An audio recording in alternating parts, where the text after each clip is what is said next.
Welcome back to Undying Winds. This is session 7, Broken and Battered. Last session was a doozy. After investigating further into the laboratories, the group found a white dragon who was bound in some sort of magic. They decided to walk past it instead of trying to tangle with it. Entered into a stairwell that seems to have a library, some bed chambers, and the like. Throughout it, down the stairway, and also a set of 4 chests, each of a different color, with a huge frosty globe in the center. Mistakes were made. The chests were tinkered with in apparently the wrong order, causing the frosty frost to cause certain problems for the group, in that they lost a lot of hit points. And this was after they had just had a very hard-fought battle with another one of the enforcers, this one being a lot tougher than the other enforcers they've dealt with thus far. They spent about an hour or so resting, but as this is an unsafe location, we're using a variant set of rules that I've homebrewed. Unsafe resting locations don't afford the same amount of healing. And if I recall correctly, the last thing I said I was going to tell you at the end was that one of you, your elected official of the group, needs to roll me a 20-sided dice. Did we get that healing at the end of the last? Yep, you should have spent your hit dice, it looks like. 1 apiece.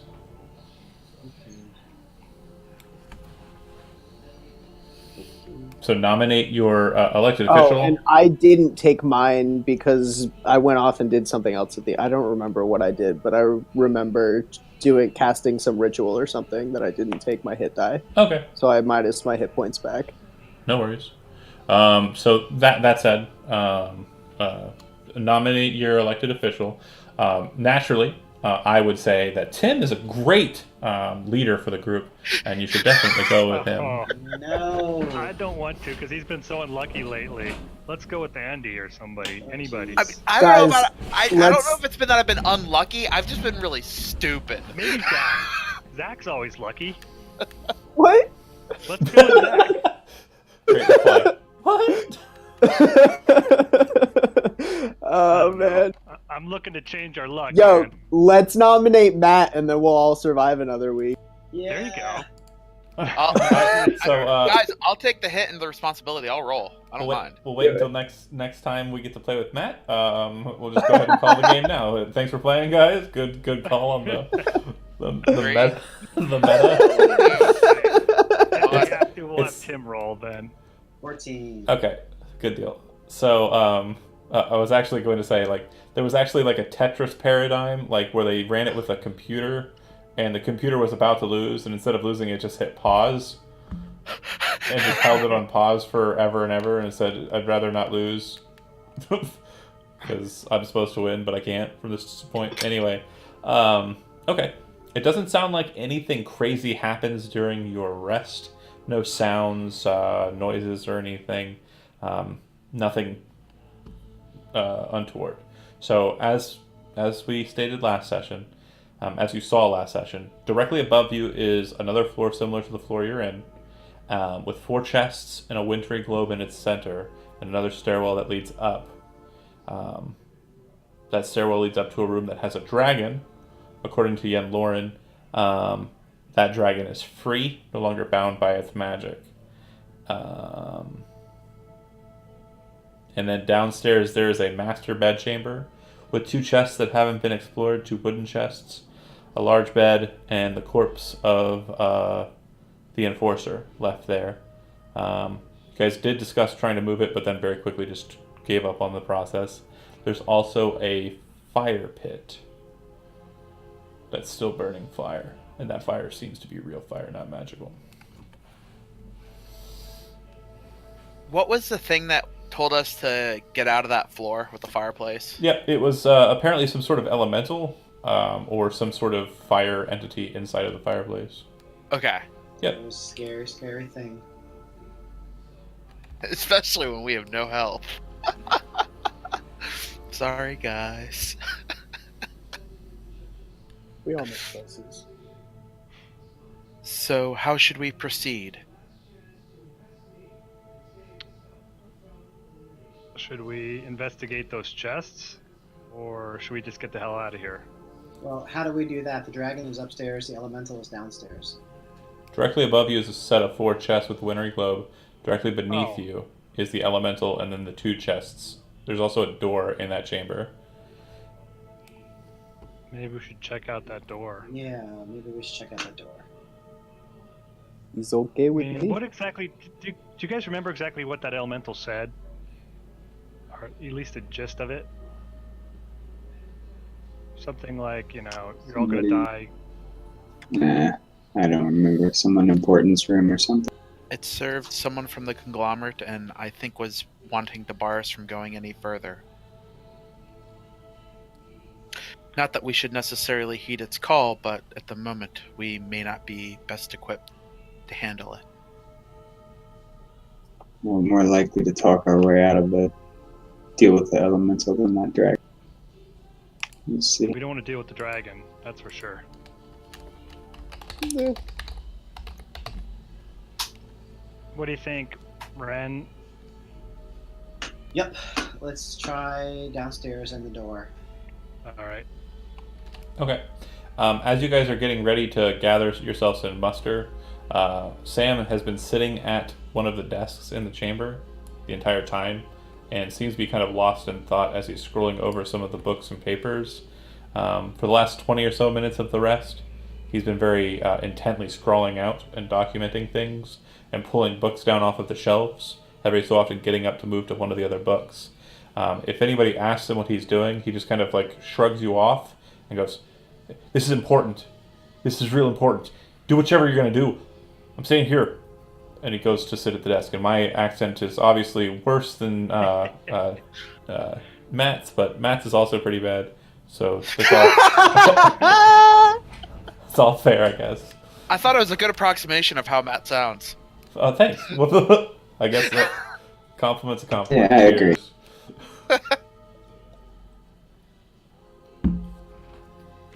I'm gonna try Yeah, and group quietly stuff. go down the stairs and get to that door Okay. with everybody coming near.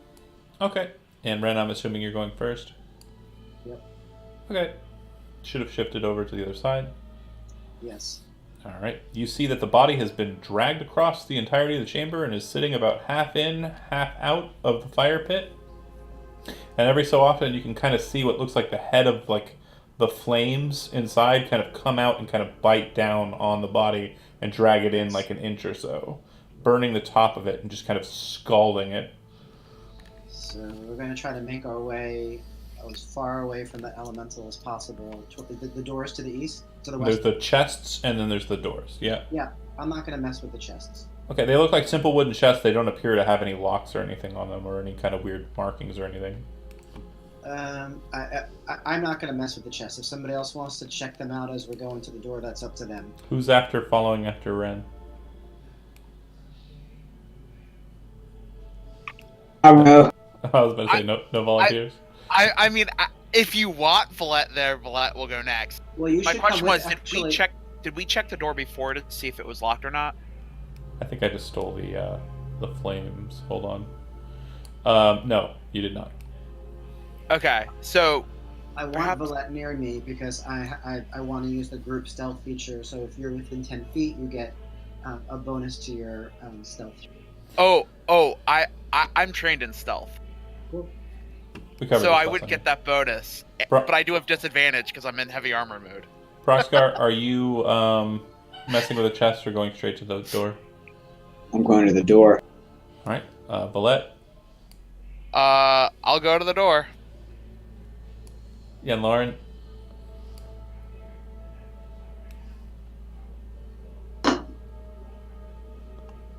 Chest or door? you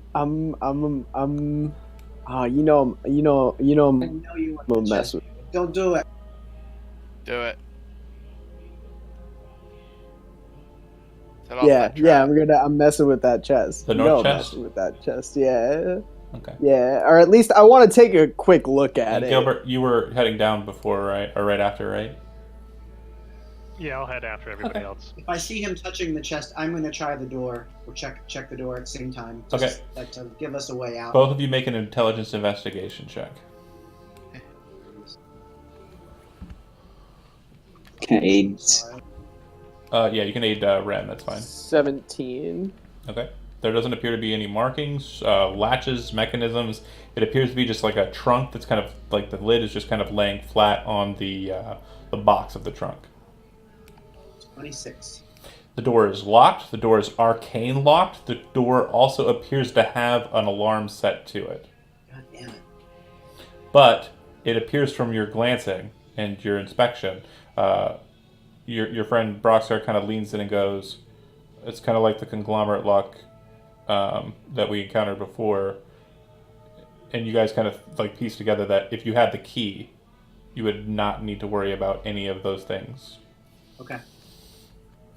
Maybe it was on the body that's now being eaten That could be. and burned. Or maybe it's in the chest. You guys searched the body.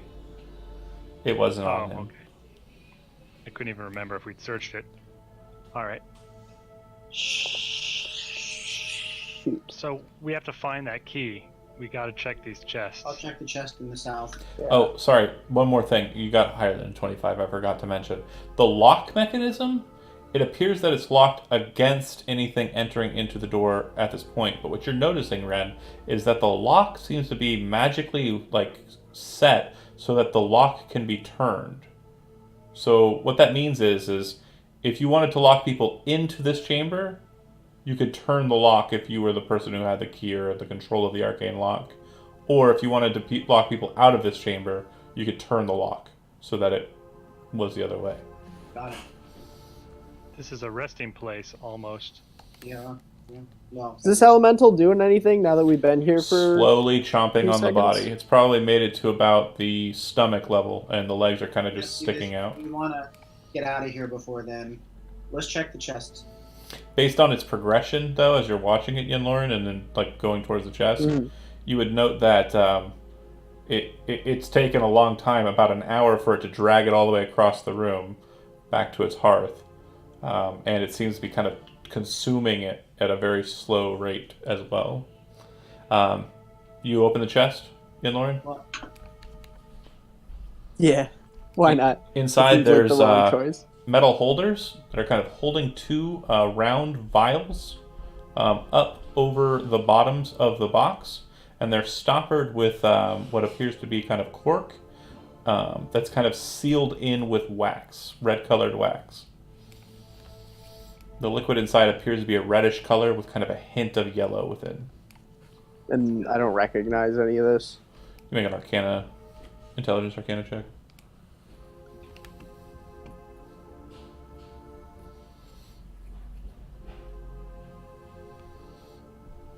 Oh, that's not good. Not sure. I'm gonna grab it, at least. There's two of them. Them, sorry. Okay. It as a plurality, but I'm not gonna do anything with it because I don't recognize it. Yeah, not a problem. And then Ren, you're opening the other one. no. I'm going to investigate it for traps. Okay. You go ahead and make a investigation check. 21. Yeah, it doesn't appear to be any markings or mechanisms or anything to that effect. And I will open it up. Okay. Inside, you see similar circumstance. Two potions. 2 potions. Okay. Sitting, they're basically like metal wire, circular hangers are kind of set hanging inside of the box, and they're kind of set inside of them. I'm going to drink one. You pick one up and start kind of pulling at the wax seal. It pops off. You pull the cork off. It kind of has like a very just acrid kind of smell to it, and you put it to your mouth and drink it. Oh no, acrid. Uh-oh. Accurate. Roll me 8d4, please. Oh no. I didn't say I drank it. You said I drink one? You're right. I did say I drink one. You said then you gave me the smell. Yeah. Yeah. Okay. Could be healing. Could be. I hope not. Hope not. It'd be That's so way mean. funnier if it's not. True. 19. Regain 27 hit points. Ah! Sweet. You were down pretty low too, weren't I you? was super low. That's good. You can feel the liquid kind of course down your throat. If you've ever swallowed any of your own blood, it feels like you're drinking that kind of liquid. It has the same consistency and taste. But as it kind of courses through you and you kind of almost retch it, you feel it kind of washes over you with a warm feeling, and you can kind of feel the restorative effects as your wounds kind of stitch, your bruises kind of become less sore. So I would mention that to the others. Give me one of the. May I have one? I'll give the other one of mine to Brox. I'll pass mine to Valette. Thank you. I've let drinks. Okay. Roll 8d4. And I only passed one to you, Tim. Yes, I caught that. Guys, this one actually does damage. So Different that'll chest. be 32 hit points. Whoop, whoop. Nice, good roll.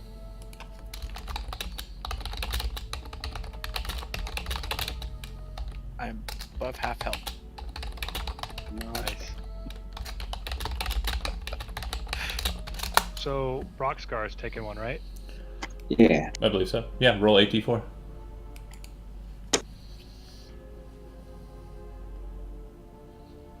So that'll be 26. Cool. Let's go fight a white dragon. There's one more left, right? Yeah, one more One left. more.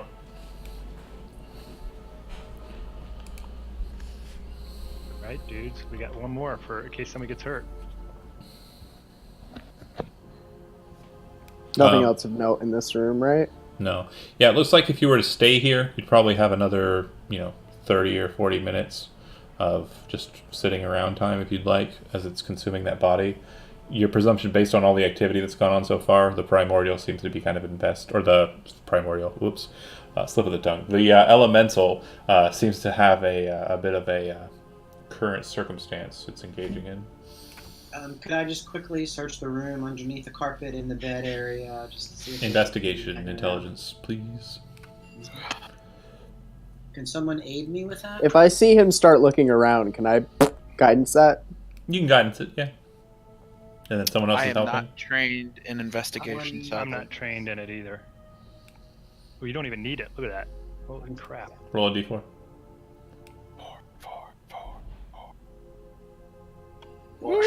On the notes. 5. So, in the bed, behind the headboard, in a very, very well carved little box, almost the size of like a matchbox, you kind of pull it out after like tracing your fingers across the back end of it.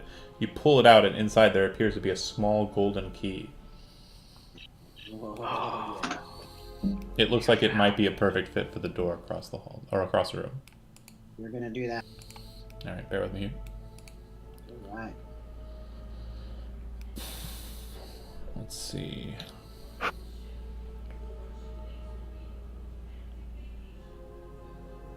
I need to make sure I know where I'm at in the pyramid before I start dragging you to other places. We are in stairwell B. So level 3. West. Excuse me. Let's make sure I've got... Can you guys coordinate your tokens in like a really tight unit, please? Sure.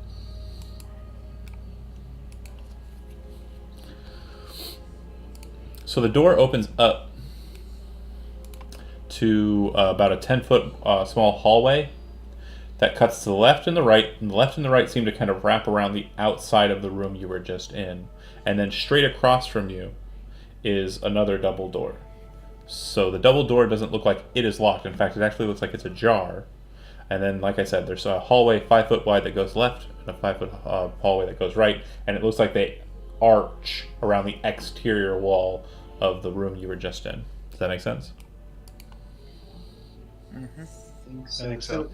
Just a question. Am I able to lock the door with the key so that it prevents people from getting through it to us?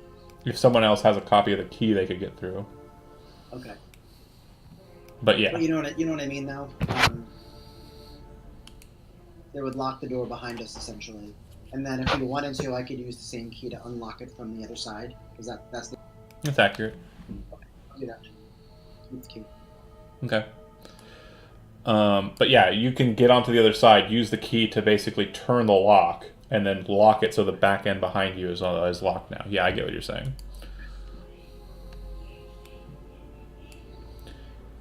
Do you want to investigate the wrapping halls, or do you want to go through the double door in front of you?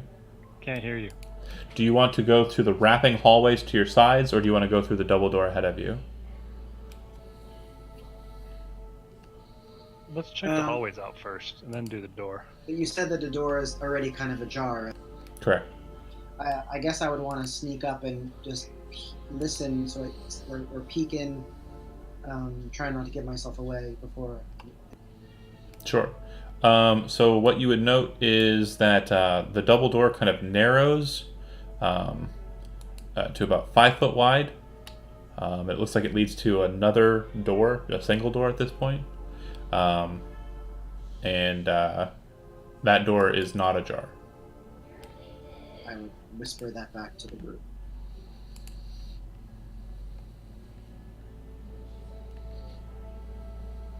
Should we check these side passages first? Okay.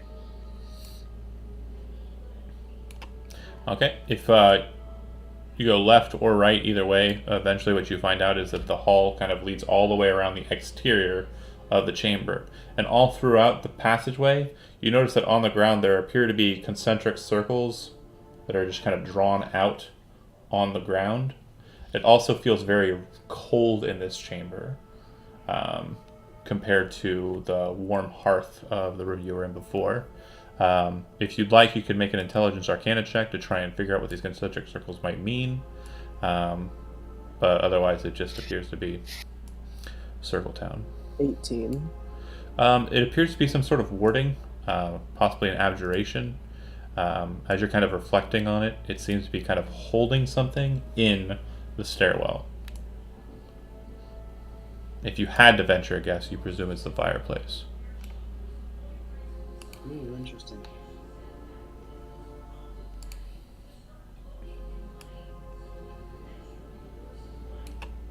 Okay, you lock and seal the door and then move to the double doors. When you pass through it, it leads to about a 10-foot hall that narrows like to a point, and at the point is another a door. It's 5 foot wide instead of a double door. This door does not appear to be ajar, but as you approach it, Ren, you very quickly identify that it's not locked, it's not trapped. It doesn't appear to have any problems with it. If you press forward, it moves to another hallway that leads shortly to yet another door. However, this time... So it's just this long, straight hallway filled with multiple doors. So it goes, the double doors you exit out of with the lock, right? Then there's like 10 feet gap with 2 splinters off to the side, and then there's another set of double doors. Those ones were ajar. You went past through them, and then there's a kind of a narrowing, tight, almost pyramidal kind of to a 5 foot door at the end. You go through that door, and it leads to about 20 foot hallway. And this one doesn't end at a door. Instead, it ends at a cul-de-sac, but on the right side of the cul-de-sac is another double door. And I'm going to be moving you to that map now. Hopefully this works. Bottom right corner. Cool.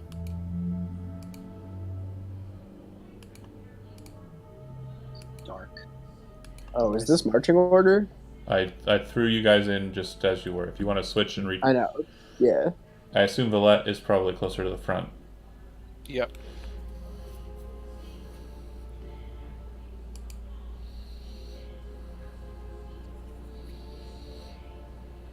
So these doors, you say, we haven't checked them yet.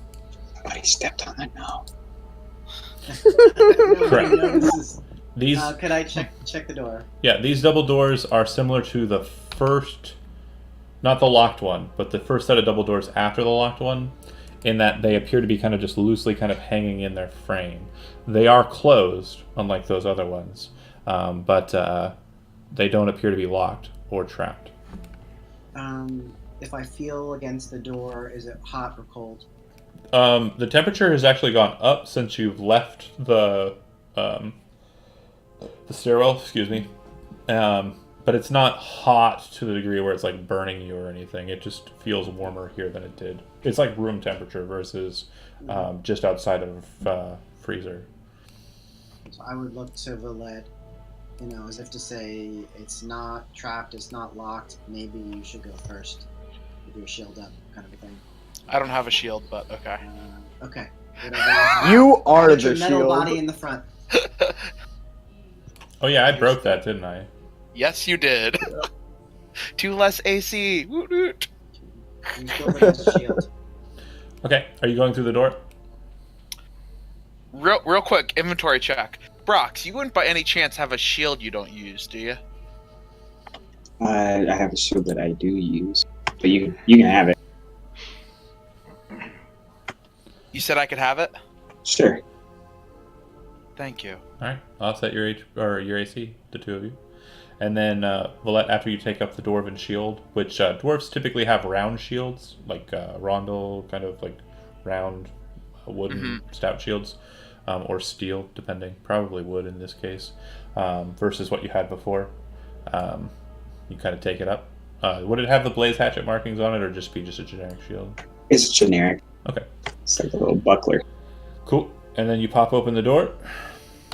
I pop open the door. Inside, you see a larger hall. Looks like the ceiling is actually covered in kind of cuts and scratches. It's about 20 feet above you as you enter into this hall. Directly in front of you, about 20 feet away from the door, is another double door. This one appears to be locked, though. From what you can tell, it looks like it's reinforced wrought iron with stone structure. And it looks like it has kind of a locking mechanism, and based on its structure, it also looks like it has a barring mechanism. And you're pretty certain, just based on what you're kind of looking at, it looks like it might be a barred off door. To your left, however, as you enter into the hall, there's another double door, and this one is very similar to the door you just passed through. This one doesn't look like it's as reinforced as the door to the north. Can I discern what kind of cuts are in the ceiling?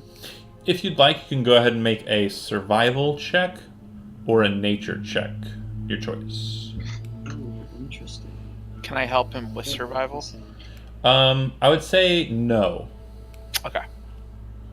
Oh, I'm not trained anyway, so it doesn't matter. 7. I'm trained. 7, you said? 7. Okay. Not sure, but definitely something with a decent amount of reach. Like I said, the ceiling's about 20 feet above you. And it looks like whatever it was scratched the hell out of it. Also, whatever it was that scratched the hell out of the ceiling didn't have, like, claws. It just looks like random rakings of, knives or spines or something that kind of scratch stone. Individual lashes instead of like 3 parallels. It kind of looks like saying? Yeah, like a bunch of needles almost, Okay. or like a bunch of like a whole bunch of just teeth or something. You don't know for sure, That's not good. but it's Okay. mainly just the ceiling that's raked. The floor doesn't appear to be damaged in any regard. There are some scratches on the walls and the top corners, but it's mostly kind of like an elevation of like 15 to 20 feet. Are there any holes in the ceiling where something might No. climb through? That bookbind might be. I suggest we stay on alert and keep our eyes up. Maybe we should check the door that seems less barred.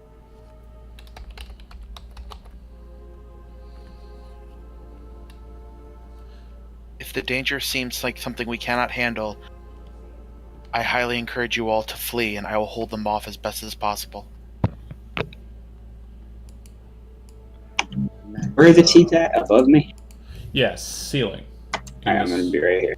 You're doing great.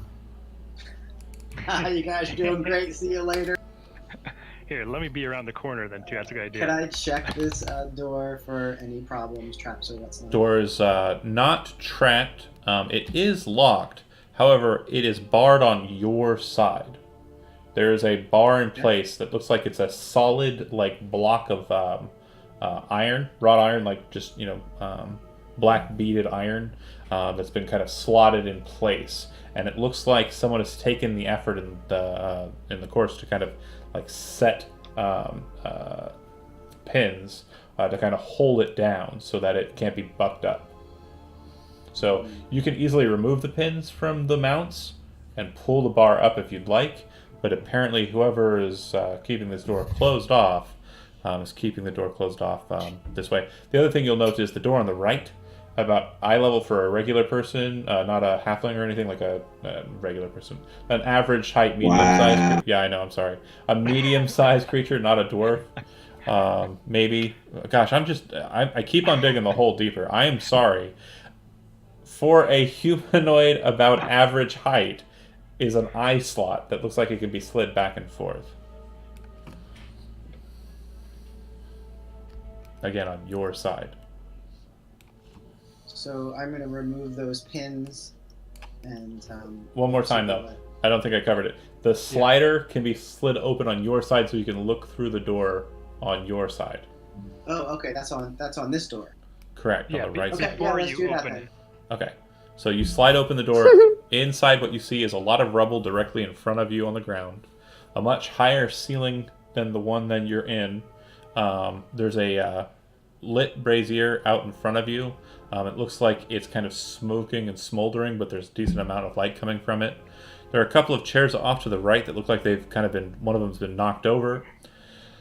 A couple of pillars, and based on what you're looking at, a pool directly in front of you, about 30 feet away from you, and a pool that's kind of directly offset, like it's parallel to the other pool, but it's kind of at your diagonal.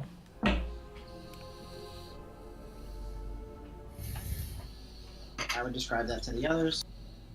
Okay. Yen Lauren, you're towards the back there.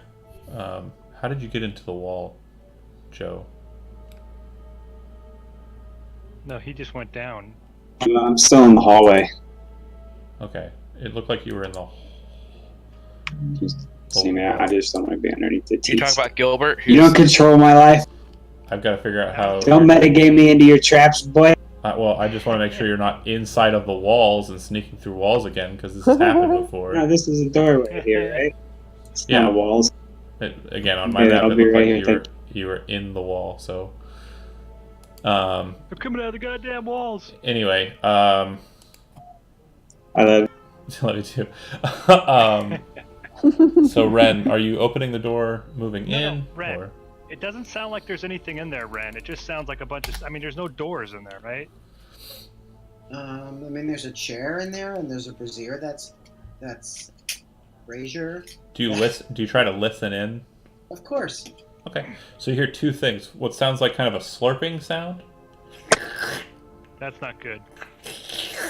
and you also hear a kind of like a tinkling sound, like a kind of like a babbling brook might make.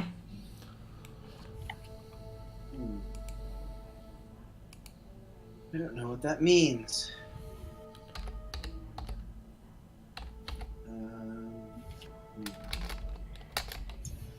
I don't know what that means.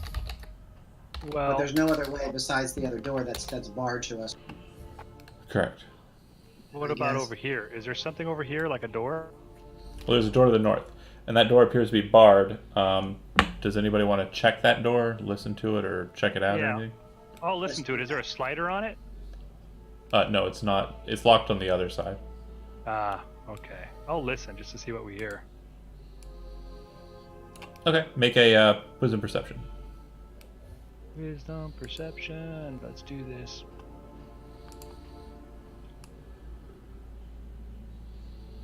I don't hear shit. I got an 11 for the people at home. All right. There definitely does sound like there are people on the other side, but you can't guess how many, and you can't overhear what they're saying. Okay, I would tell everybody that. I'd whisper once I heard people. I'd go like whisper to everybody. I think there's people over there. I heard people. Not good. Let's not go that way.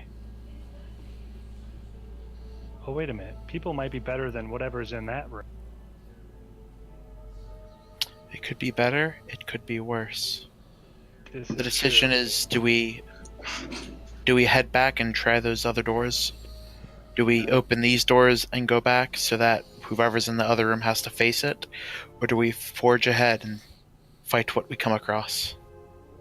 Well, I'll tell you, there is an old adage, and where I grew up in Stormloft, and it was, if you hear whisper or chattering, get the hell out, because the deal was it was a chaos monster that could kill you.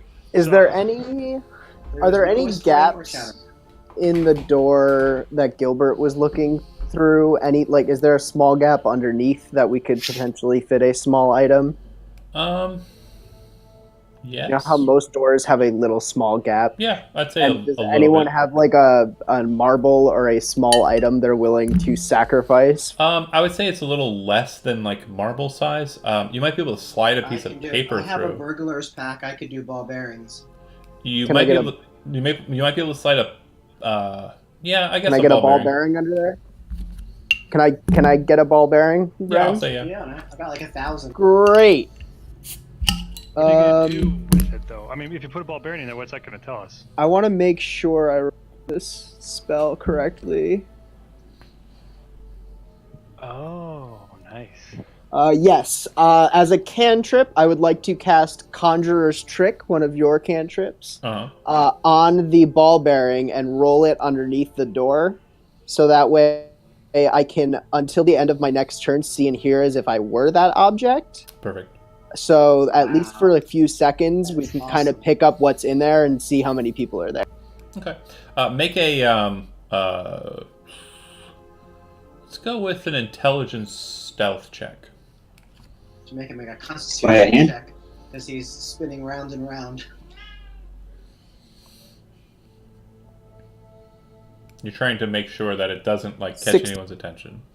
Okay. Yeah, I'm not trained, so 16. You find a groove between the two tiles, and you see that the tiles seem to continue in the same pattern across the door's threshold. You kind of set it in kind of the groove and kind of just thumb it so it pushes through. And then once you've done so, you kind of stand up and start casting the spell, moving your hands to kind of focus on the bead that you've already triggered as the spell's focus. And then you see the room on the other side. There are two gentlemen in blue shirts. They look like they're just standard agents, like the ones you've dealt with up above, the swashbuckler types, sitting at a table, talking. You said you can hear it as well? Yeah, you can see and hear as if you were that object. The enforcer's been gone a long time. Yeah, he has, but it's not our trouble. He's probably going and talking to one of the conservators. Just sit and deal. The next shipment will be down in a bit. We gotta deal with that when it gets here. All right. What you got? 19. Ha. 21. And then he shifts some coins across the table to the other guy. You see that there are two fire pits, one on the left, one on the right, and they're kind of set almost in the middle of the two.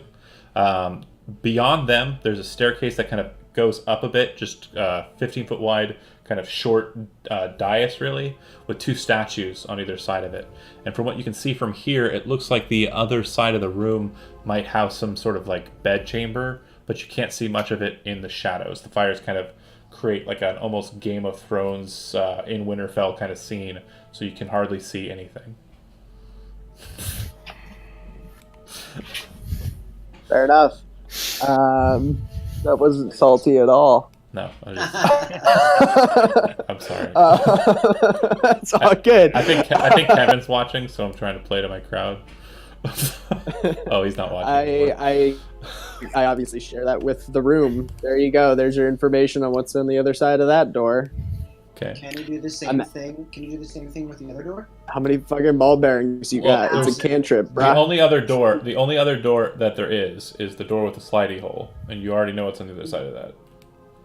Yeah, but I can throw a ball bearing in there and get a look down the. Did we see the whole? Did we see the other side of the wall? Like, is it just two pools, Two pools. or did it kind of? Yeah, okay. Pretty then we large know what's in open there. room, and then two pools. One appears to have water, and then one appears to have a slurping sound. You can throw me into one of the pools. See if there's anything in the water. How good's your throw? Can I try to do that? Yeah, I mean, if that's your goal. So I want to flick the ball bearing through the hole into one of the pools.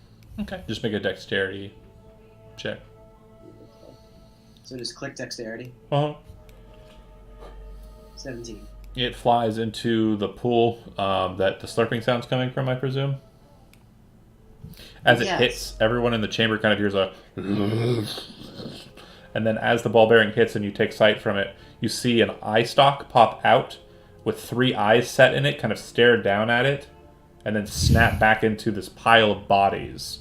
The pile of bodies is like almost 7 feet high, and it's probably a good 20 feet wide. And there appears to be something with a weird eye stalk stuck inside of the body pit.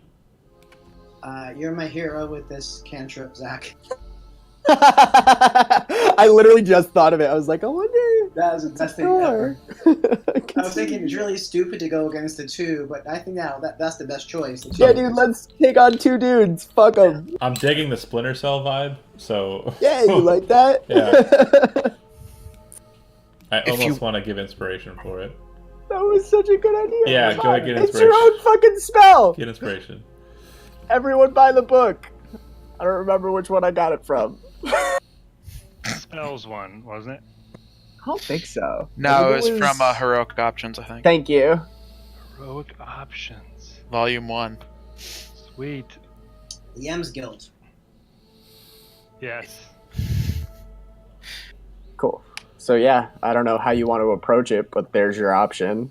So yeah, I would vote for the 2 The conservators. door is still barred. We'd have to break that down one way or another, right?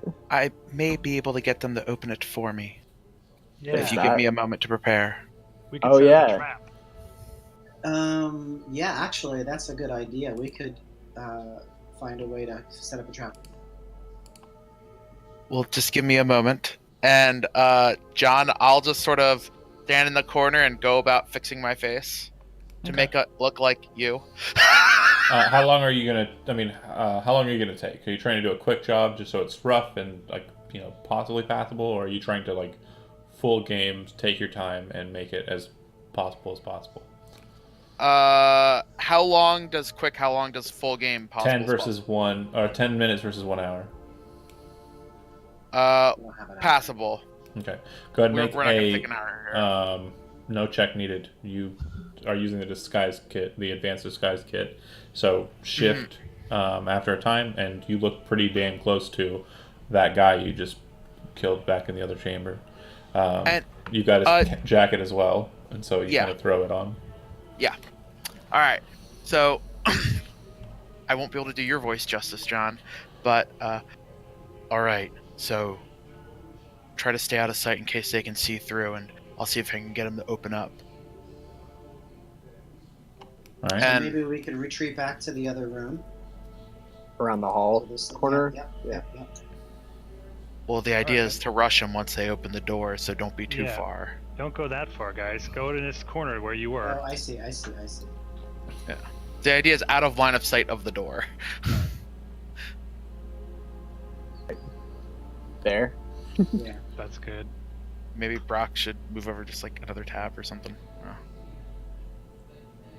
What do I do? He's small. Stand in that corner. There you go. Yeah, that'll. You're that corner will work. So then I knock on the door, like, "Hey, you pissants, let me in."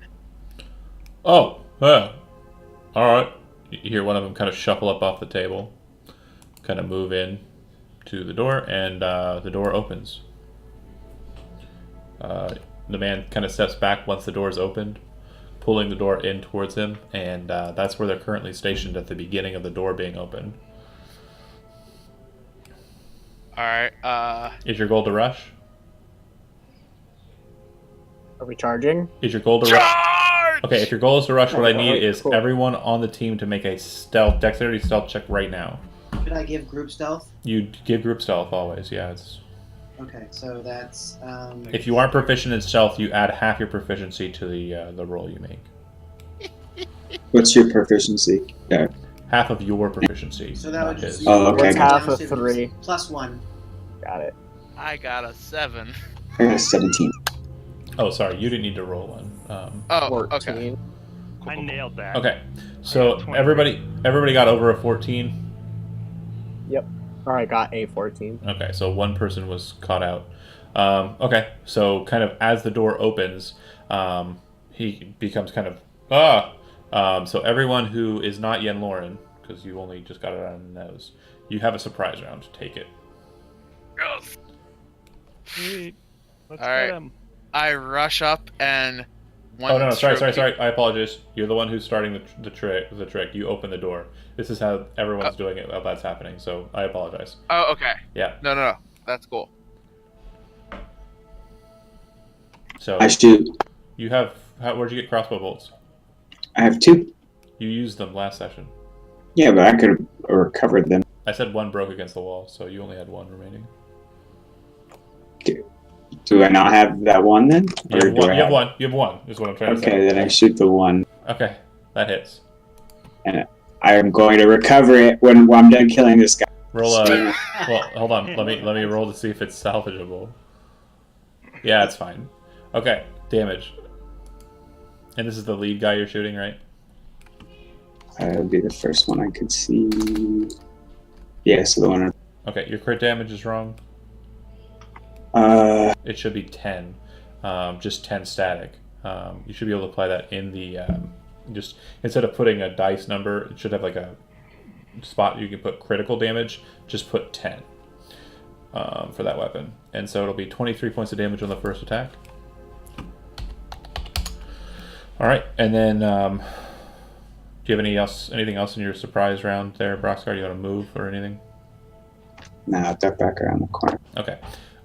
So instead of, just to be sure, instead of 1d6, it should just say 10. It should just say 10. Basically, whatever your dice number is, the maximum result should be what you apply in that section of your weapons. It's weird that it was 1d6. Well, it's because I'm doing ad hoc rules. It's normally just the dice rolled again, so it's a d10 is what it rolled, and it was grayed out before, right? The d6. That's just kind of like a static value showing how it's supposed to look. Anyway, Broxgar went. Let's go with Ren, probably the next highest on the decks. Sure, I'm gonna rush in. Okay. First guy. Yep, and sword. Get him. Christ. 12. Yeah, miss. Disengage back. Okay. Gilbert. All right. I'm gonna Flash hop dance. over flash. Oh, I could do flash lance. You're right. I do have that. I'll do flash lance. But first, I gotta click on it. For those people at home, I'm about to flash lance. All right, 17 to hit. That works. All right, I forget what it does. Oh, the next creature that attacks it. +2 to the attack +2. roll. And d6 radiant damage, 6 damage. Okay. Or it should be 2d6, Two. which it did roll Oh, it is 2d6. 2d6. Okay, cool. Rolled 2 Initiatives +4. on the board, please.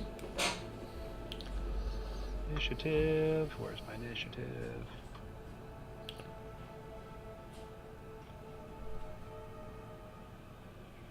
Nice, bro. Wow. Broxgar almost critted that initiative. Fast. Brox, you're super fast. You're I'll run in there and I'm gonna hit him. okay. So kind of dropping the heavy crossbow and then drawing the fury. Fury, yeah. Okay. Oh, ooh, I got a 10. Miss. And a 25. Hits. 11. Bloody Damn. Sin. You would have got a +2 on that first attack, but I don't think a 12 hits, does it? No. And then of course you know what to do. And then Lauren. Man, if you hadn't rolled so good, Brox, it would have been like I was part of the surprise round too.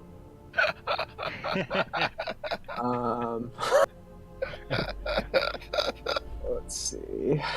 think we all know what's gonna happen. You're gonna cast friends on them? Oh, woof. Sorry, Gilbert. Roll a You're d20. gonna blow me up. 11. Really hard miss. It basically bashes against the door frame. Kind of Eldritch Blast kind of arcs wrong. Kind of curveball is into the frame. The second shot hits. 9. As the axe kind of pulls away from him and he kind of bleeds a bit from his chest, the bolt kind of hits directly in that same spot, causing it to kind of pop with blood. He kind of backing away. All right, on 18 or 17 as well. Gilbert, what's your dexterity modifier? +1. No, +0. We Sorry. go first. It's bad. Indeed. I have a 14 now, not a 16. AC, okay.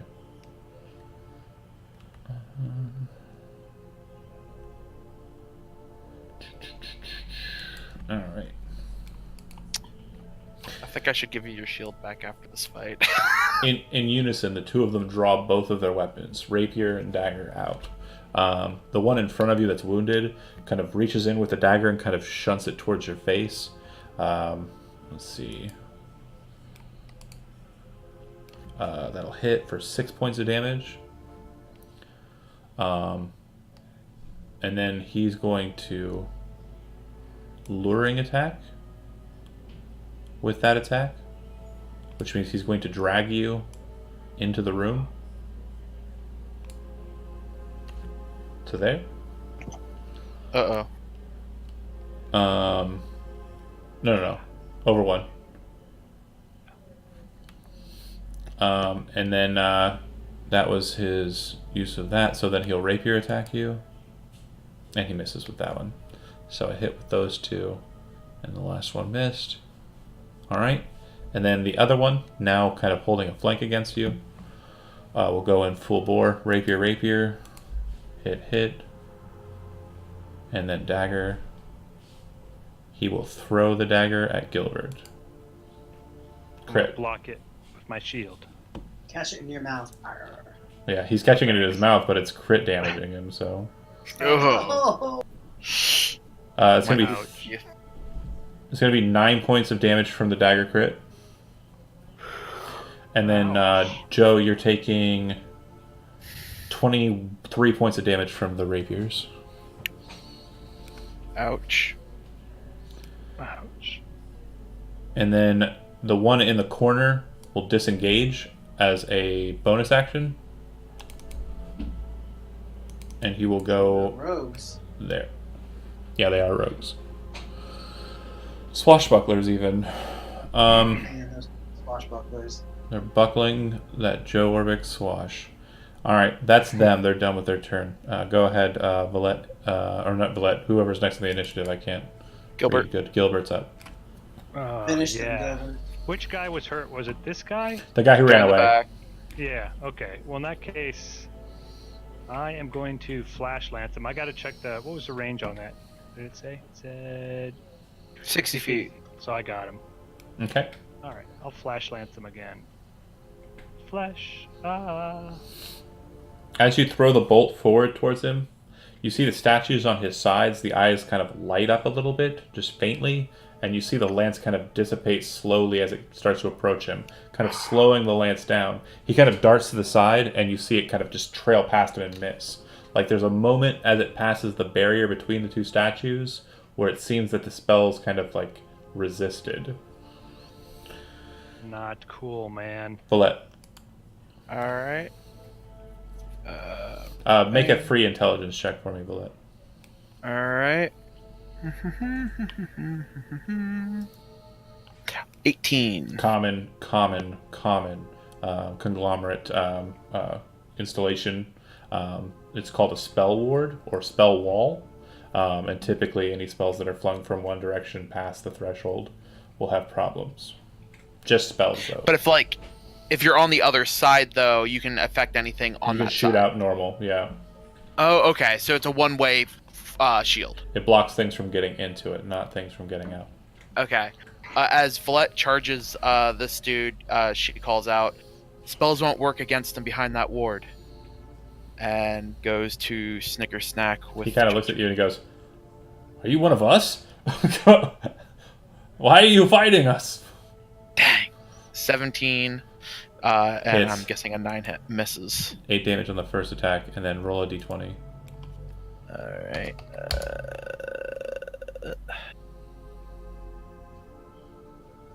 12. Okay. You kind of bring Judgment down, and he catches it with his blade, and it kind of buckles him down, and you can see that it kind of causes his arm to pop a bit from the first attack. Mm-hmm.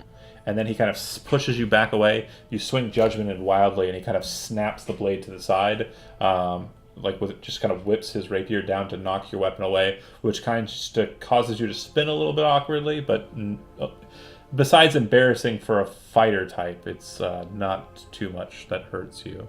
Yeah. Ren, table's yours. Oh, and I will mark him. Okay. Okay. Try that again. 20. That'll do it. And then sneak attack damage. 12. Oh, yeah, you don't like that. Just going to do what he did. Okay. That it? Yes. Rockscar. Okay.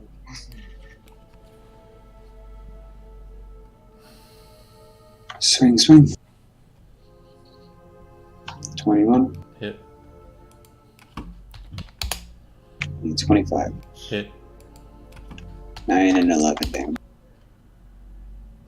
How many points of... I mean, blah, blah, blah, blah, blah, blah, blah. You know what you're doing. Make sure you keep count. It goes away between combats, right? Yeah. So, yeah. Do. Yeah, Lauren.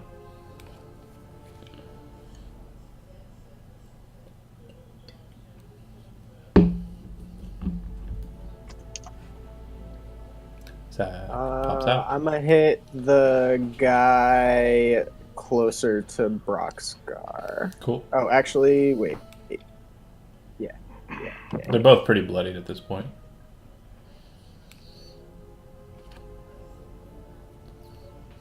Oh yeah, that'll do it. Oh, Jesus Christ. Yeah. Roll me a d20. Blast yourself. Give me damage for the first one too.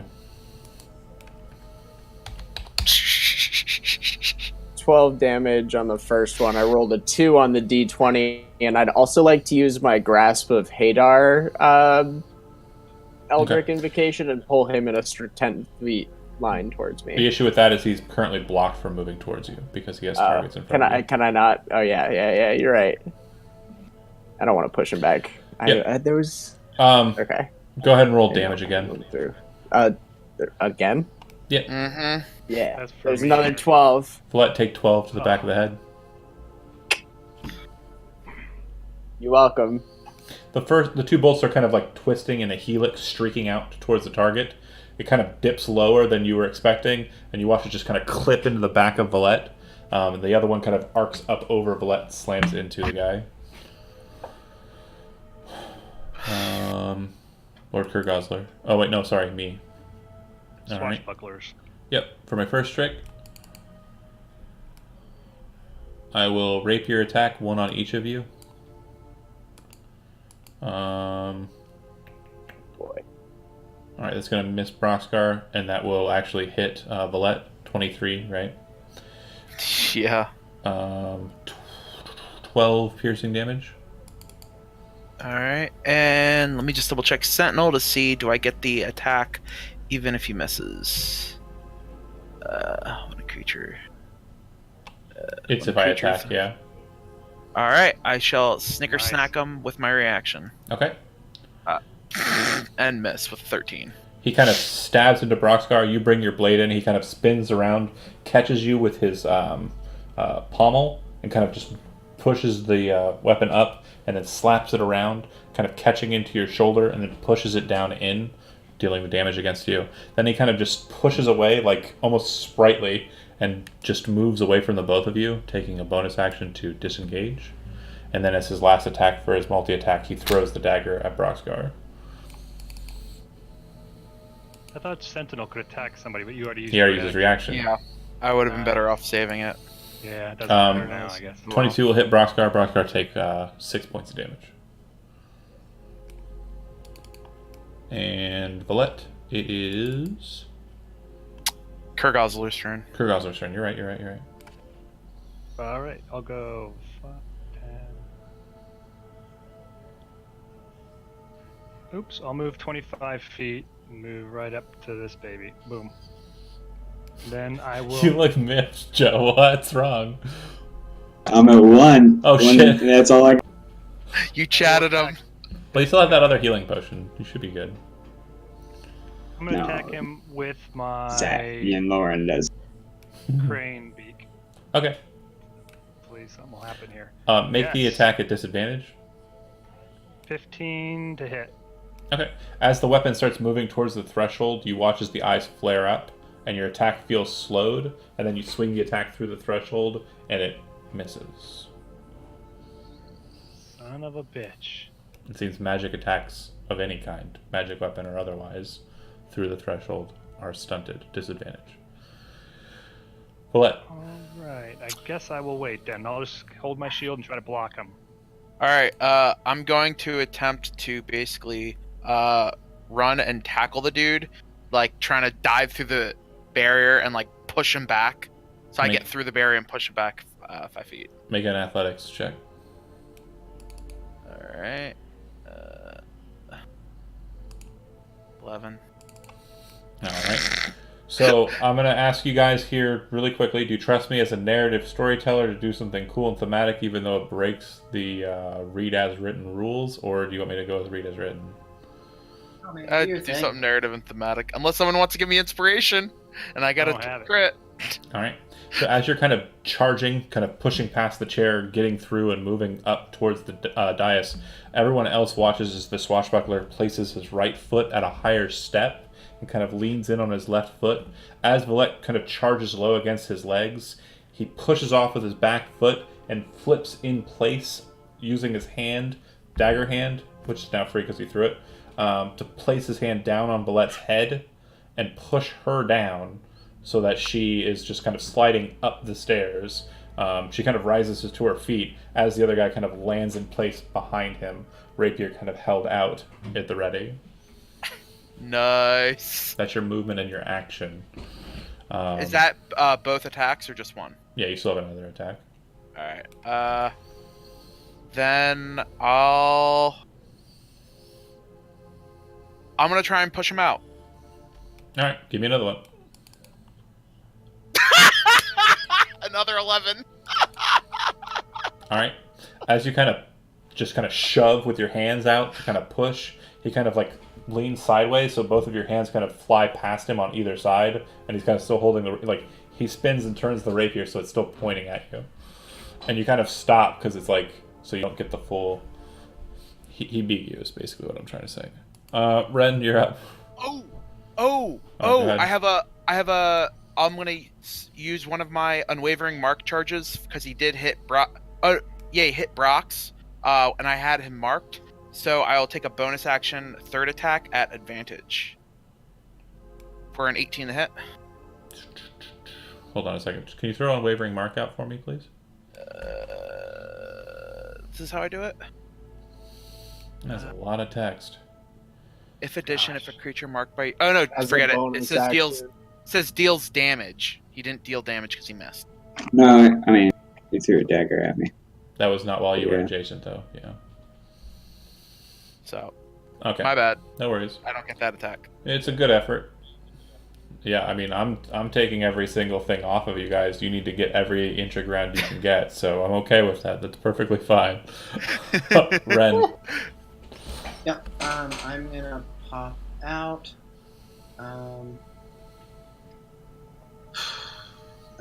Can I switch to crossbow? Chris switch to the short bow? Or was that action? You're wielding Ketsujin. You would sheathing that would be. I'd let you do it as a bonus action because you're a rogue, and then you can draw your weapon as a part of the action. It's fine. So yeah, you can draw your crossbow and shoot. Yeah, let's do that.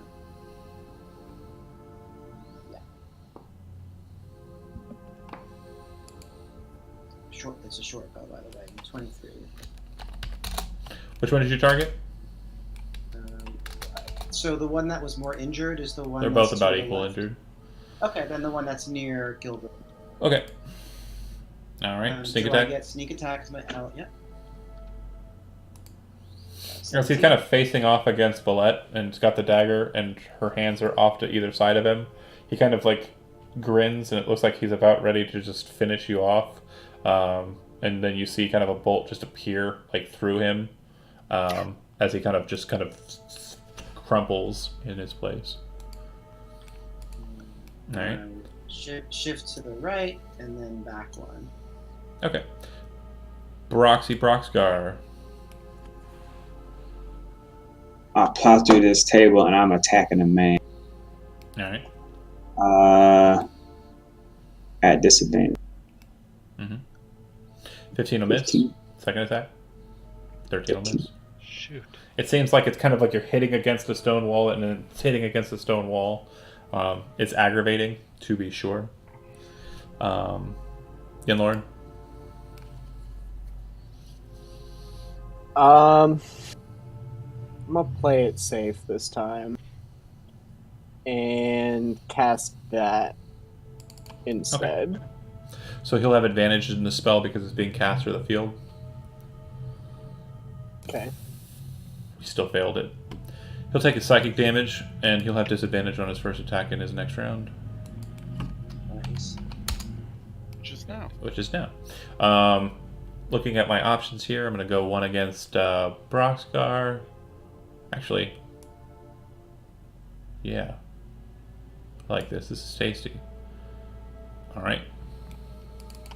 Seeing his ally kind of fall to the ground and realizing it's kind of like a tense situation and surrender is probably not an option, he kind of steps into the middle, and as he's doing so, he's kind of like turning the dagger so it's back end and kind of moving the rapier out in front of him, and then he very quickly spirals around, making one attack against each of you. Seeing that Broxgar's on his last limb, dagger will be for him, and then rapier for the other two. 14 hits, Broxgar. Sorry, got a really low AC, buddy. It's okay. Rapier, 17 hit Gilbert. Yep. And You're then on a roll.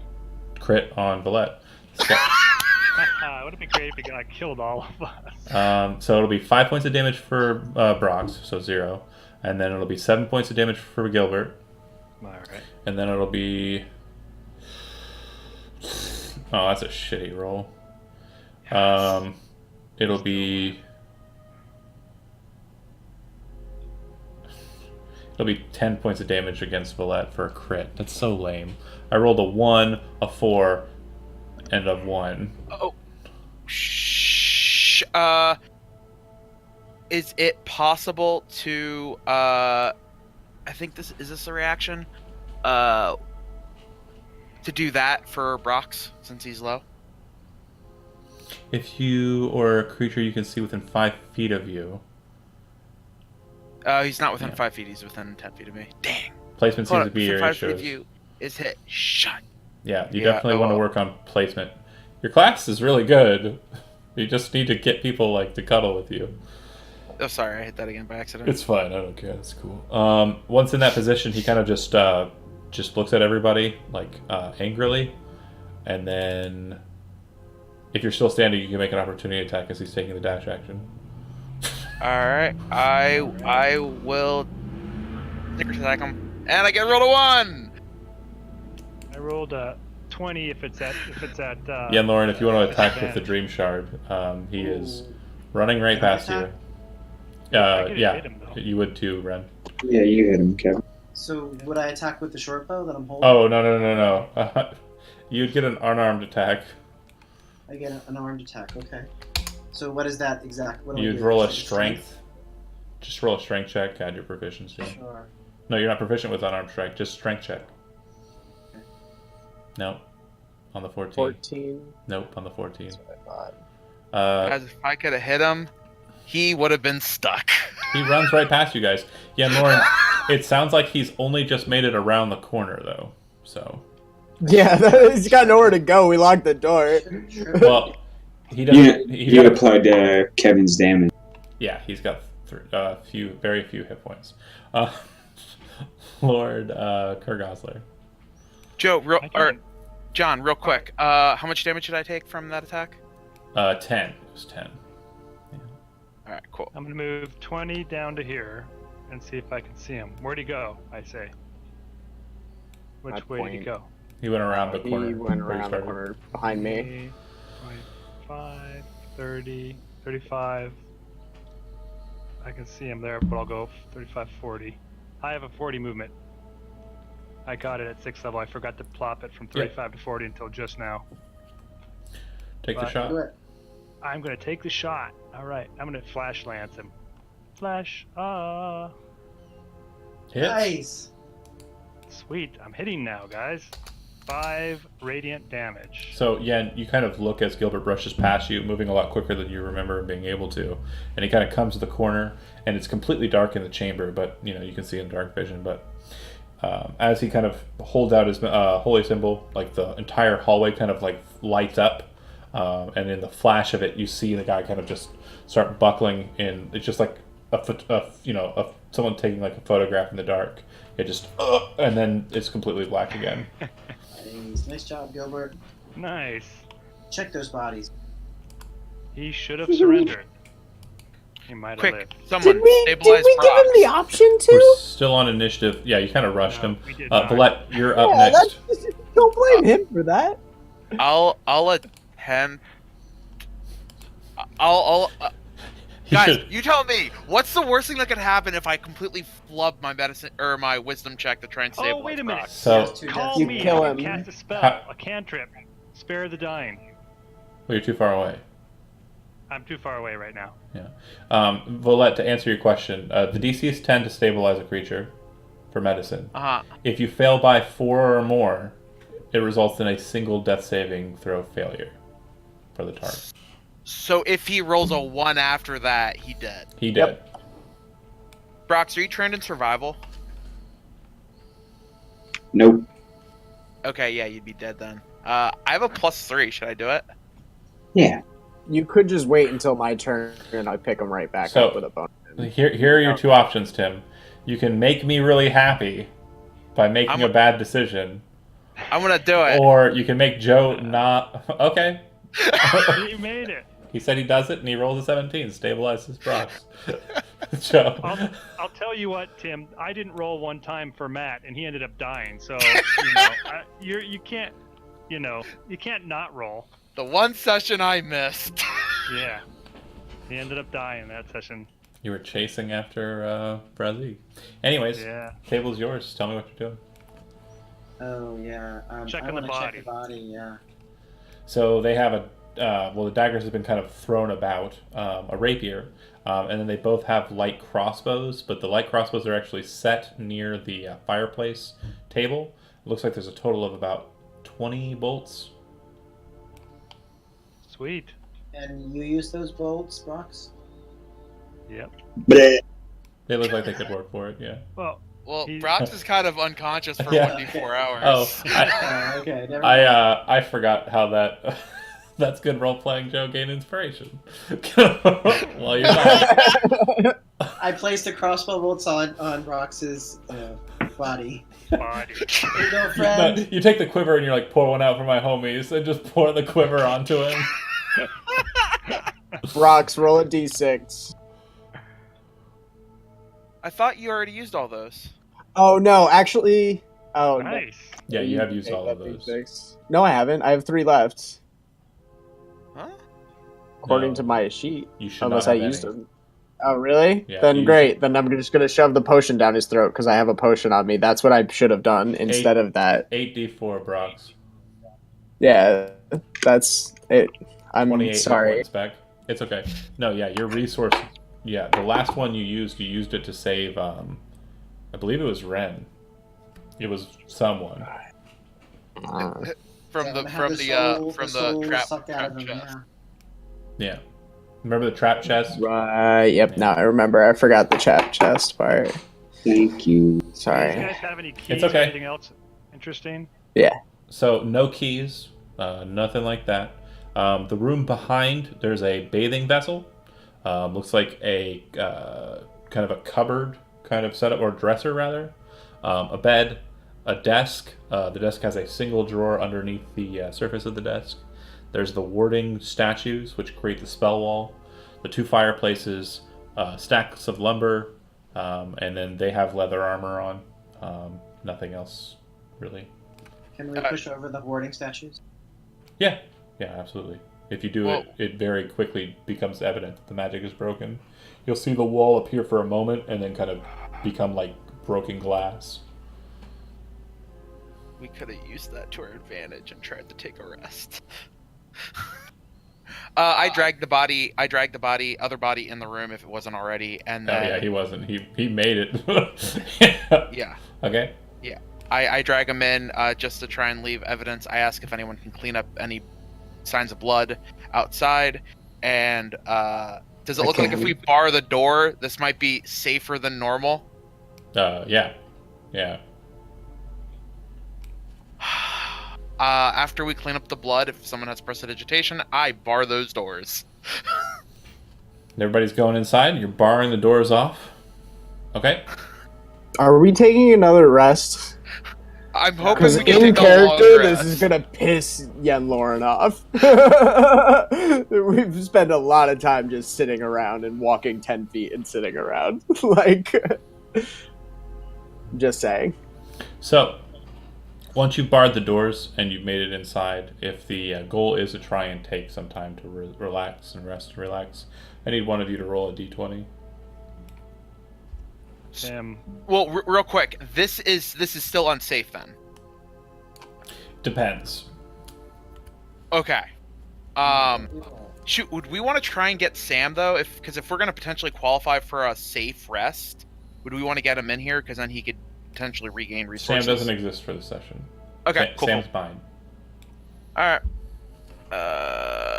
D20. If you all get butchered down here, Sam still lives.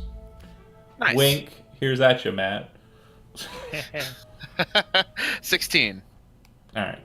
It's good enough. Yeah, you feel like you're in a pretty safe place. If you want to try and take a rest, you feel like you could do so. Do we think we could take a long rest? Short rest. If you want to take a long rest, I'm going to need several more dice rolls. Okay. But if we keep passing the dice rolls, we would potentially qualify for a safe long rest? Correct. You're in a safe location. There is still foot traffic, though, is the point. The thing is if they come upon you, it's not going to be immediately interrupt your rest. It's going to be we're aware that there's a problem. So that's the point of what I mean by safe and unsafe. It's like you're in your house and you're safe right now, but if, someone knocks at the door and you go and answer it, I mean, it could potentially be and that plus we just cleaned out the blood outside. We killed that other enforcer in the other room. Someone's gonna check on these guards in 8 hours. Yeah, so maybe a long rest is not the way to do it. But anyone with short rest resources, we can get those back. Correct.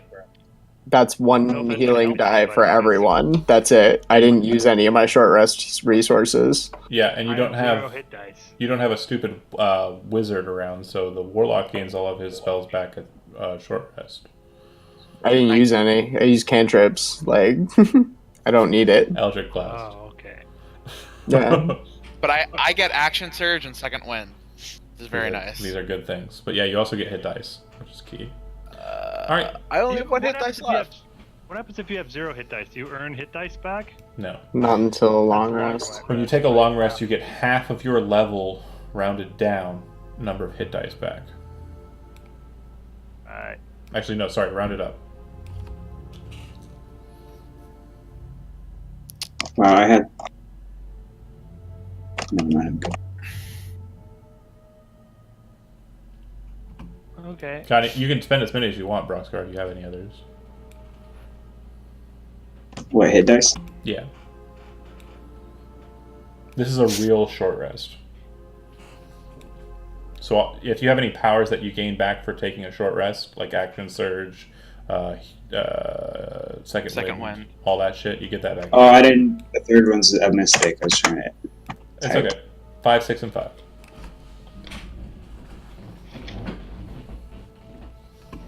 Well, I'm tempted to use my second wind right now just to have more health for the next fight. Did you only have 1 hit dice remaining? Yup. Yeah, we're gonna do it. I think it's not health though. 1d10 plus your level. Right. Which. Oh, no, it's a backslash roll. Alright. How many bolts 13. did we get? 20. Plus the one that you pulled back out of the guy, so 21 total. You damn right. Plus the. Yeah, I didn't. You said that you were doing it, so I'm not forgetting. And just so you know how the metrics work on that, when you fire a bolt, there's a 50% chance that it breaks. So just a heads up on that. All right. Am I gonna have to tell you that I'm recovering after every combat? No. What I'm doing is at the end of the matches, I'll basically just be telling you how many you can pull. That's what I've been doing. Is that you get this many back. Every time you're shooting one, I'm just rolling it real quick and taking note. Anywho. Cool. Anything of importance in the desk? Do you investigate it or do you just open it? Ren, would you mind checking this desk just in case there's any kind of traps associated? Certainly. There are not. I attempt to open it then. Inside there is a single jade stone, round in shape, kind of flat. It has the markings of a conglomerate kind of burnt into it. Mm-hmm. You would recognize it immediately. Vallette is a sending stone. Oh, wonderful. I let the party know what I've discovered, and don't know who it goes to, but this may be interesting to hold on to in case someone tries to send to it. You would know that someone would need to cast the identify spell, even though you know what it is, to find out what the triggering word is that activates the device or activates the magic item. I'll hand it to you and Lauren then to identify at a later point in time. Okay. Brockgar, looks like you're looking at that bed. Were you just sleeping in it, or? Yeah, I saw. Yeah. Okay. Anybody else have any questions about the room before you move to a different location? Yeah, what's in the bed that you wanted me to look? No, not so much the bed. Just you're kind of over in that corner. There is a cupboard, though, or not a cupboard, but a dresser, rather. I'm gonna investigate the area since I've spent so much time here. Okay, go ahead and make an investigation check. 15. Pillow soft as fuck, bro. That's a good ass pillow. That's orthopedic or some shit. You don't even know. That's probably like It was a nice little rest. It's a pretty good pillow. The drawers, when you open them up, inside it appears to have several blue shirts and a number of sets of shoes on the baseboard. It looks like clothing. A lot of it is similar to what the guys are wearing, but most of it looks like what the enforcer that you killed and fed to a fire pit was wearing. Like it might have been his. I'm not going to use those.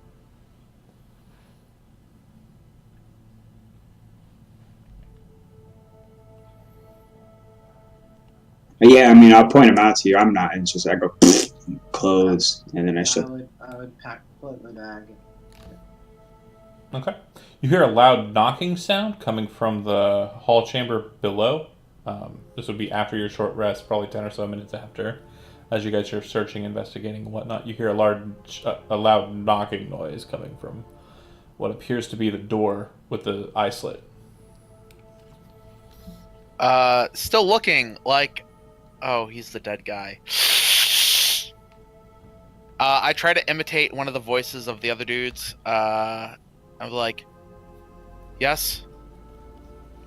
Hey, the shipment's here. You guys ready to move Alright.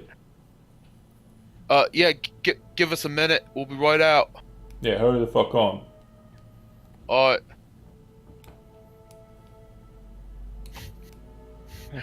Sounds, And then I turn... sounds like at least 2 other people are on the other side of the door and they're moving away from the door.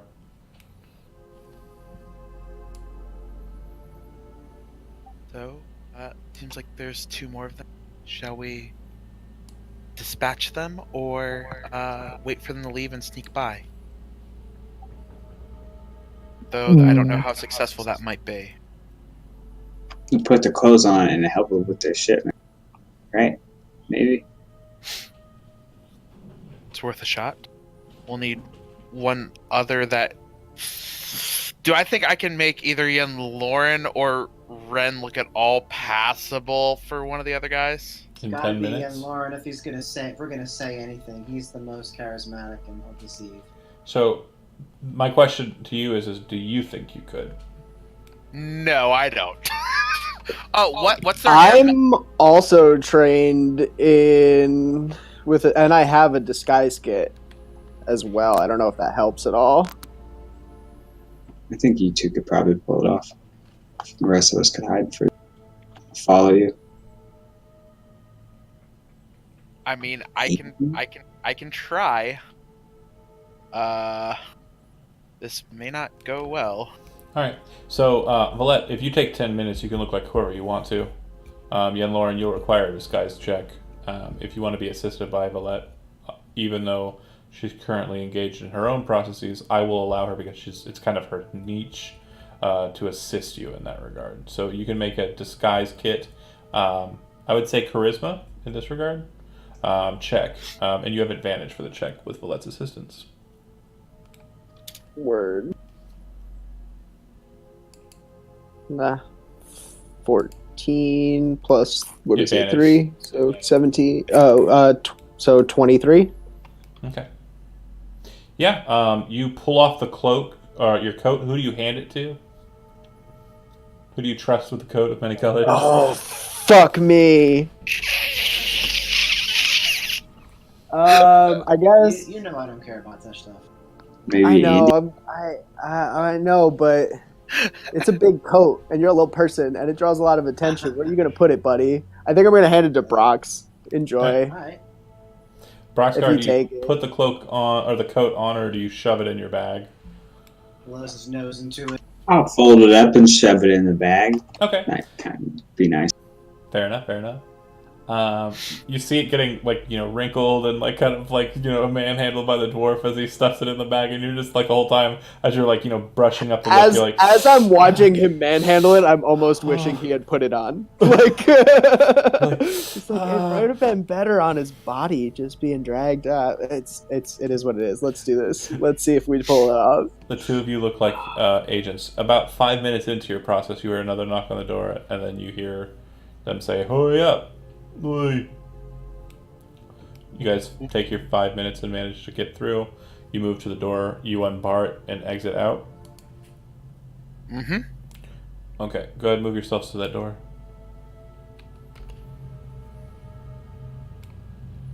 Oh, this door that's open. Mm-hmm. About fucking time, he says kind of quietly. What's taking so long? Taking a fucking nap, you twit. Fuck off. You know him, he needs his beauty sleep. Where's the enforcer? He never came back. Honestly, I haven't seen him in hours. When did he leave? About an hour ago or so, he went upstairs. Well, that's not good. Whatever.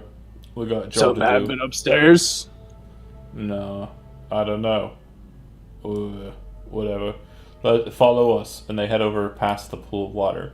As you guys walk past the 2 pools, you do see that there's a third one over in the corner there, and One of them is empty, the one to the top right. One of them is filled with water, which seems to be kind of moving. You don't know if something is flowing in from somewhere or not. And then, of course, there's the pit with the bodies. They move over to a point where about 15 feet up, there's a ledge, and there's a lot of rubble that's been kind of broken out, like the walls have been kind of knocked out, and there is a rope ladder that's kind of hanging from that point. The first guy starts climbing up the ladder, and then the second guy kind of starts climbing up the ladder. Gesture to Valette. Let her take the lead. Valette will climb up the ladder. All right. The Valette kind of climbs up the ladder there as well, and you guys kind of moved into what appears to be a hallway, and you can see that the chambers here look a little bit more accommodating. The guy kind of walks over to the door, pulls a key out of satchel on his, or like a little pouch on his belt, and unlocks the door. And when he does so, it opens into a very large hall. If my computer will let me take out the door. In the very large hall, in the center, there's a very long chain that's been rendered taut between two large metal spikes. Along the course of the chain, there are other chains that have been connected to the links of the main chain. And it's not showing here on the map, but in each of those links, there are dead bodies. Except for like 7 of them, which appear to have living bodies that are very malnourished and weak.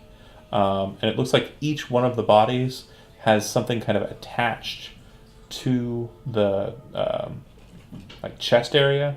It almost looks like kind of like an IV bag that's kind of just like hanging, and it's kind of been attached to the person by like a leather strap. The guy walks over to the dead bodies, the dead ones, not the living ones, and starts pulling the bags off of the bodies. You can see that the bags are filled with kind of a purplish, kind of just sickly looking liquid, which looks like it's been extracted from the bodies. Yeah, Lauren, make an intelligence arcana check.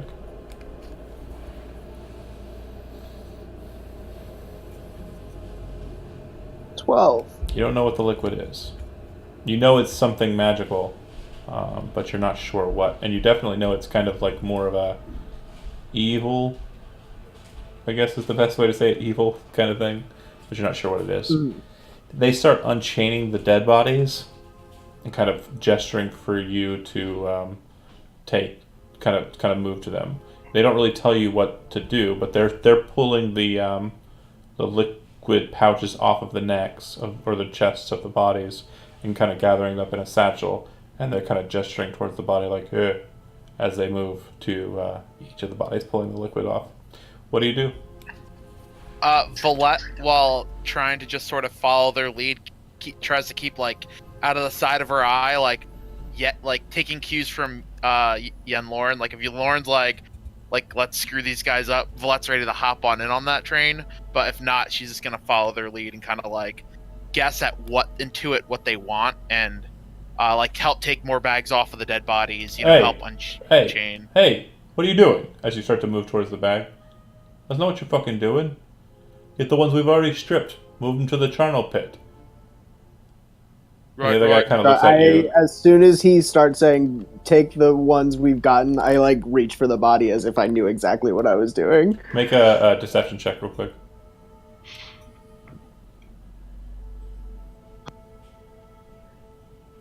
Jesus, 12. They're kind of looking at you both very suspiciously. But yeah, Lauren, you start grabbing one of the bodies. It feels a lot lighter than you anticipate it to be. Very strange. And as you're kind of feeling it too, it feels like a lot of the mass of it, the body, has been kind of rendered out of it. Interesting. You take the body and kind of chuck it over your shoulder, and does it feel like I could handle 2 if it's light enough? what do you got? Strength 10. Yeah. You'd have to check for it with that strength, but you could try. Nah, I'm not gonna bother. You hear one of them go, "Why aren't you taking 2?" I just fucking woke up. Jesus. I'll go to grab a second one. Is that why you don't know your fucking job, you lazy asses? And they pull off the last of the liquid pouches and kind of set it in their satchel. Valette, what are you doing as that's happening? Do I think I could get 3 or 4? Mm-hmm.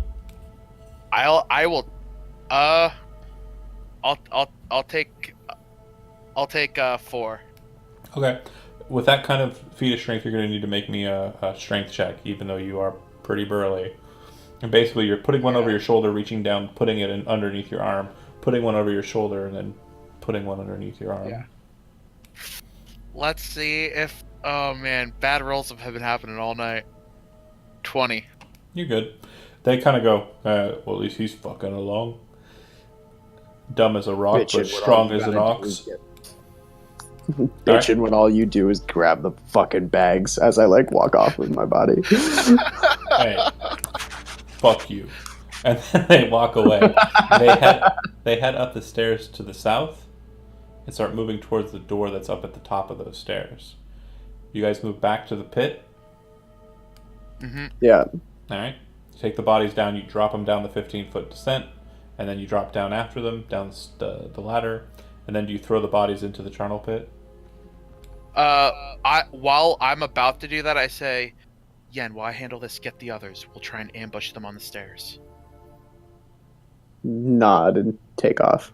Okay. Do you chuck the bodies in? I'll chuck the bodies in, yeah. You see a tentacle come out with a flat pad at the end of it, and the flat pad is covered with spikes that look like just massive fangs, slam into the body as it hits the pile and start dragging it to the bottom of the pile. You see the eye stalk pop out and stare at it while it's happening, and then you watch as this mass of teeth just kind of opens up and starts grabbing that body, and then you hear...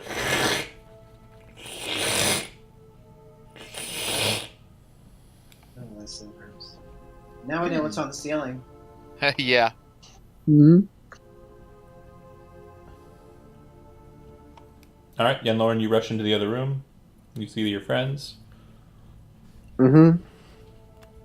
Come on, you sorry. Come. We need to move quick. All right, let's do this. So we quickly follow. Okay, everybody's going. But let's still toss some bodies in as they come in. And I'm emphasizing this quick. We're moving, full speed for us. Where are we supposed to go? As I'll you're follow you. chucking bodies down here, hold on a second. Bear with me for a second, guys. And everybody stop right about there. Sorry. Had to do it to you. Yen Lauren, as everybody kind of breaches the doorway and kind of moves in, Valette, you're looking down into the pit as it's kind of doing its thing. It kind of spits out the body, and then you see the eye stalk kind of lift up and kind of almost like a nose smelling at the air, and then it goes and it rises up out of the pile of bodies.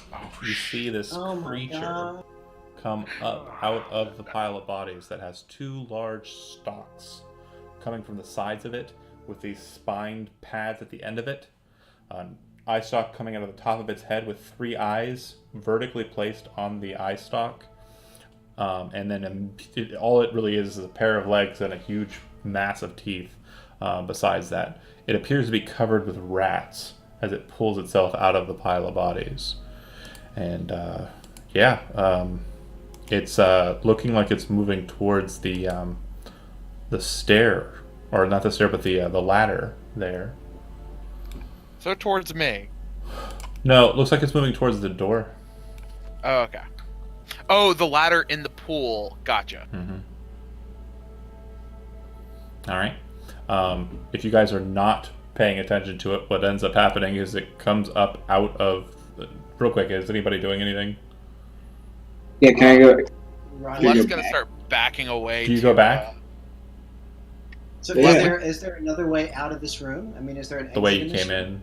Where we came in and Yeah, the that's- ledge up that's top. okay. There's the ledge over by where Valet's standing. Oh, I see. Get the hell out of here. Anyways, what you see is the eye stalk come up over first, and it's staring at Broxgar, focused on him. Nope. Not anymore. Broxgar, when you see it, you recognize immediately what the creature is, because you're a dwarf. And dwarves have had some dealings with these creatures in their histories. It's an otyug. Seems a very, very nasty looking one as it pulls itself up over the ledge. Otyugs are filth creatures, and they eat. Otyugs also have a specific liking for the taste of dwarf meat. Uh-oh. So can we dash and get the ledge leads out of here? Okay, so real quick, everybody can go ahead and take an option if you'd want to. So where Valet is standing currently is the ledge. Okay? It's 15 feet up, and there's a rope ladder that goes up. One rope ladder. Valet, are you wanting to... We're going to just go from left on the screen to right on the screen. Valet, do you want to go up the ladder and away from the otyug? Yes, I will go up the ladder. Okay. So it'll take you 30 feet of movement to get to the top of the rope ladder. Okay. All right. Yeah, Lauren. Can I take an action and move? Can I do something? You can take a full turn, yeah. Great. There's this thing I took when we got our new level called Dimension Door. Can I put a Dimension Door That's not how the spell works. Oh no, is that I don't know. Dimension Door basically creates a teleportation between one location and another. You can also take up to one person with you. Okay. Then, but they have to be adjacent to you. Excuse me for burping in your face. Yeah, can I grab... Oh no. Fuck you guys, you're too far away. You could move gonna pick anyone, How actually, quick? and still cast a spell. You don't need to see the location you're going. You just need to kind of know where it's at. Right, so I can grab Ren and teleport up to the ledge. Make an insight check. Yeah.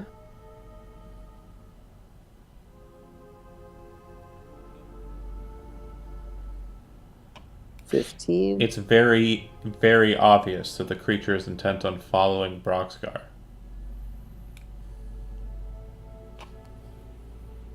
Yeah, so if he keeps running down that hallway and bars himself in the room and the four of us go take the other guy on, we sacrifice the door for the party, right? Chaotic neutral? Joe, stop moving. Move back to where you started. Joe's inching down the hall. No. Wouldn't he be right here? He's in this corner right there. My action. He has my goddamn coat. You can't get eaten. You can make it to, you can make it to anybody in the party with the exception of Balette and cast Dimension Door. Save the code. Do you think line of sight might get... Yeah, you're the farthest one away. So I'm gonna do that. You can run to Broxgar and Dimension Door us over. And that's it. I think that's all I can do. Okay. Where do we go to? So you guys teleport up to the ledge, a few feet in. Can we actually, teleport partway into that hallway a little bit? Yeah. You know, yeah, cool. That look yes. good? Yeah. Yeah. Yeah. All right, and then Ren and/or Gilbert. Wait for So, me. maximum movement for me would be my action, my movement, my... Would the climbing be considered an action or part of my movement? It's part of your movement, but you don't have a climb speed, so 15 feet of climbing will be 30 feet of movement. So I could basically... Why don't you wait till I have I a go? lot of movement. I have 100 and... I'm sorry, no, so 30 Right. times 3 is 90. yeah, so I could easily get up the thing. Wanted to attack you when you run by it? I thought it's focused on Joe. I guess you could find out. We're gonna find out. I can cast a spell that allows us to run by it without getting attacked. You can get into the same space that Valet's in if you want to move up the ladder. Is that what you want to Yeah, do? definitely. Yeah, so I have plenty of room to get up there. Okay. Plenty of movement, I mean. All right. Gilbert? All right, as a bonus action, I'm going to use step together, but everybody else took off, so they all don't get to use it, I guess. Can I make a suggestion? Sure. You should probably just bonus action dash and then move. Oh, that's a bonus action Well, to the do it as problem well. is that doesn't this thing have really long reach, and theoretically it would probably attack me if I ran right by it? Didn't swing it Well, red. maybe not. Maybe not. I might be able to go You right might around it. save the channel divinity for later. All right, we could have all used it anyways, but I will just move up. I could double or dash, because I can move 80 if I dash. Okay. So you would basically be up the ladder, and you'd only have 5 feet remaining of the ladder to continue up.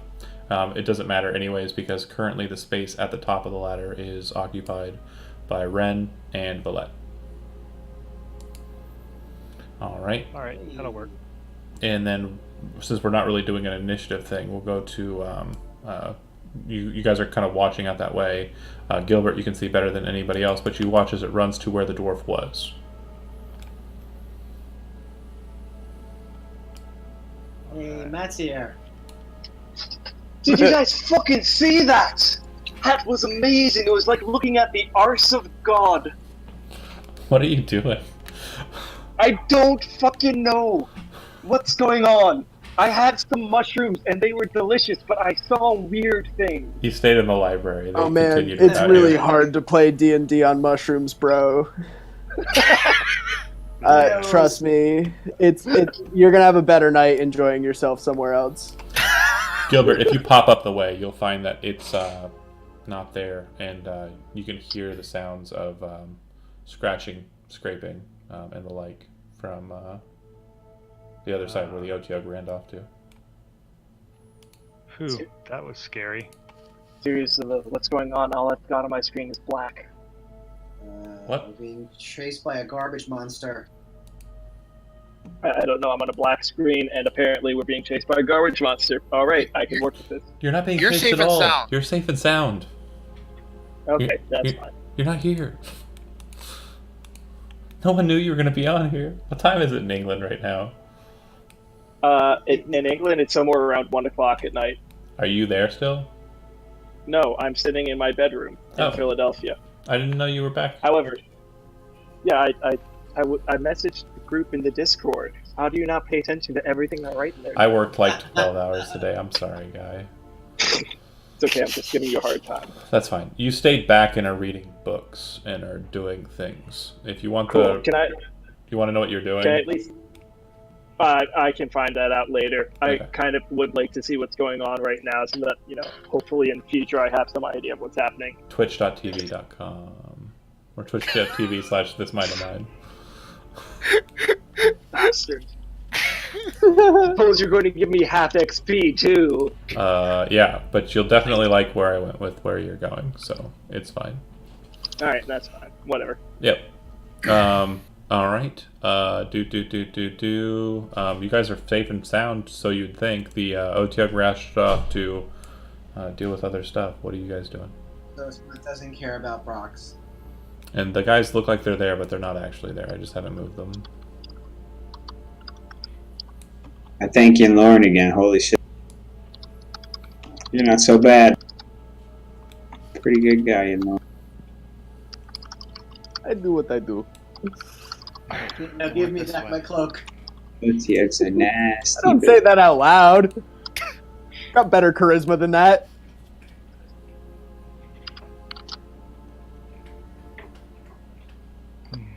So what's the plan?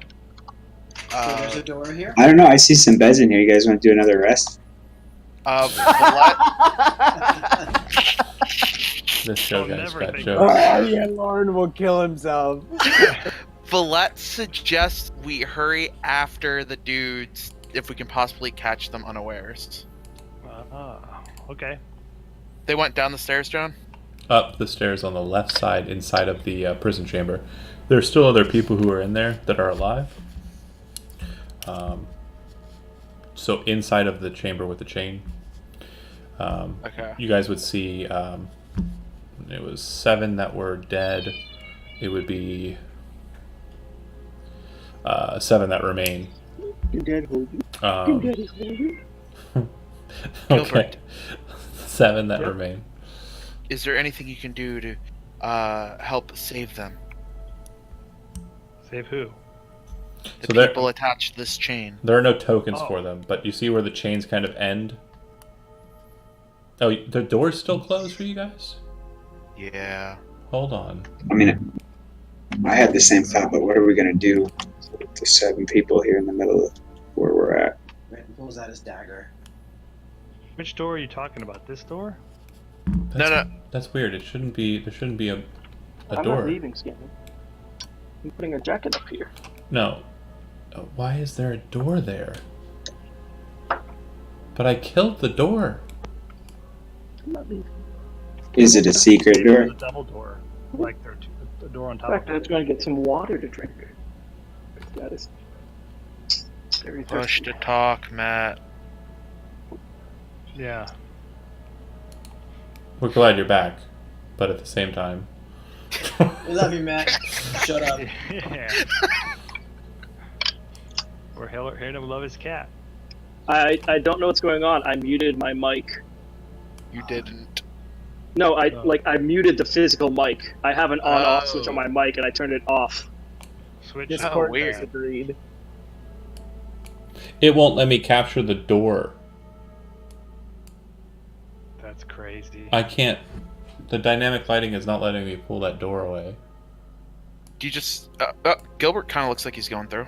Which Only is part showing way. us the door. I was trying to break through to the other side. If you just push your token hard enough. It'll break right through the other side. I wish that were the case. Almost. I don't know why this isn't working, and it's making me very upset.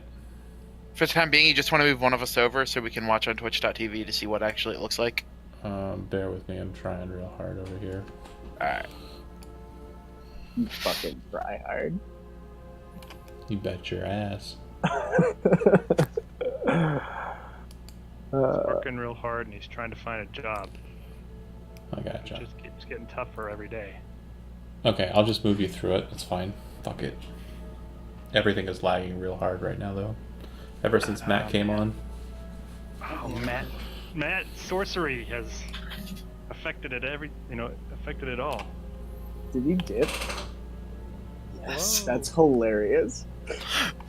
I hope he's not actually upset. You couldn't be. Well, we'll see. I love that guy. So there's chains with people hanging from them? Yeah, well, they're not hanging from them. The chain's kind of drawn Oh. taut across the room, about in the middle line. You see it? And then there's chains that extend out from that chain in the center, and attached to 7 of those chains, just sporadically throughout there, there are 7 people. Each of the 7 people are completely stark naked, and they have a bag attached to their neck, each at varying levels of full, of a purplish colored liquid, and it seems to be kind of like a IV bag, that's kind of set into their body. If you had to venture a guess, you could make a medicine check. I'm not trained in it, but I do have good wisdom. Yeah, I'll allow you to make it. It's fine. Woohoo! 8 for the people at home. It looks like it's Nice. going directly into their chest cavity. You don't know where in it, but somewhere in it. And then you don't know what the liquid is really either. It's purplish. You don't think that comes from a person.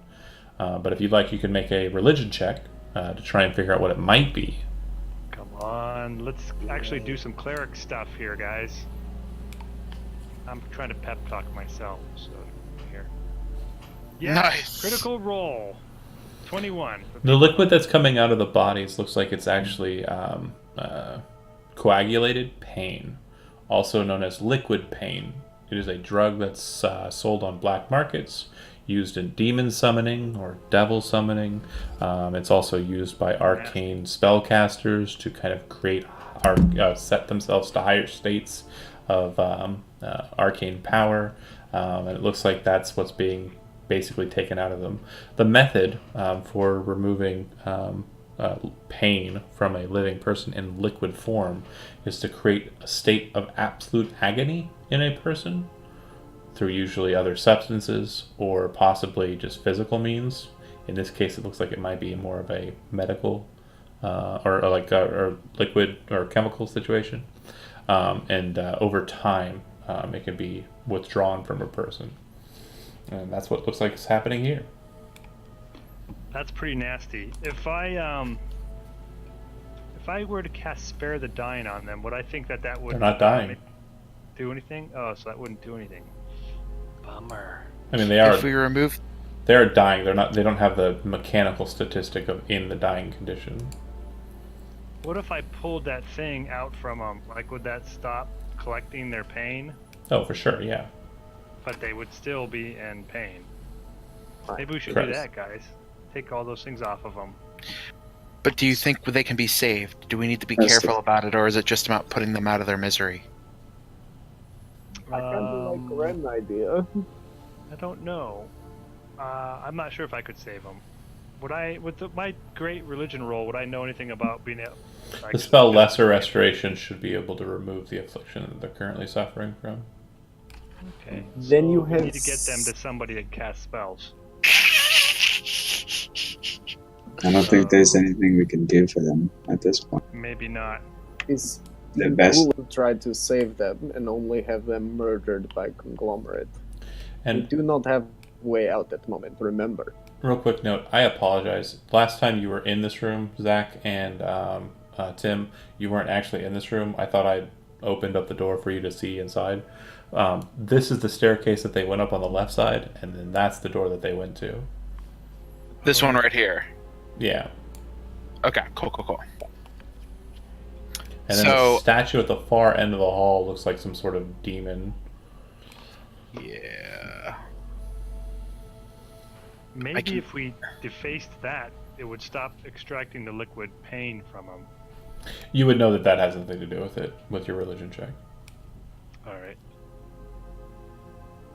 So the sense that Gilbert's gotten, for all he knows, is that unless he has spells, there's nothing we can do to save these people. The spell Lesser Restoration Even if would we stop the pain. have spells, it's 7 people in the middle of conglomerate territory when we have no escape route. Like, we Leave can them send be, them let's back keep to get going. murdered by the fucking giant tentacle monster, or we can drag them along with us and get murdered by the next 2 conglomerate soldiers that show up. Leave Either them. way, they're getting murdered.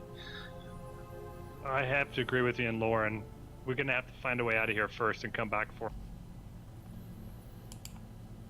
It also- Or No, I we agree. put them out of their misery while they're already feeling the excruciating amount of pain that they're feeling, instead of relieving them of that pain and then forcing them to go through it a second time.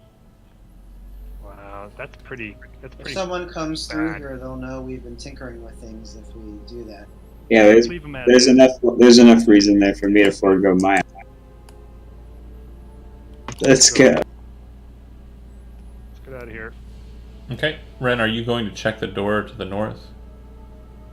The door to the north. Or the door to the south? I'm sorry, I'm dumb. Yes, absolutely. I'm looking at it from a different angle. Okay. You go over to the door's unlocked. Check for traps. Doesn't appear to be trapped. Okay. And I think this is going to be another one of those doors I can't get rid of. Oh, yeah, I can. Cool. And hold on a second. Hold on a second. Motion to the left. Hold on a second. Don't move through the door yet. Did you give his the shield back to Rockscar? Not yet. May I have my shield? Yes. Villette- if you ask for it, Villette will give it to you. Thank you. I like Because that. he's pretty easy to hit now. You should get one. They're nice Well- to have. Well, he also has crossbow bolts, so he can stay in the back.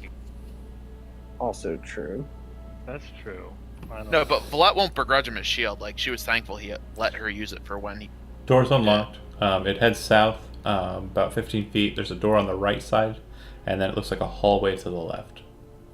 That is, I guess, kind of noteworthy though. Like I used to always try to stay in the back. Now I'm trying to get up front a lot more with Fury.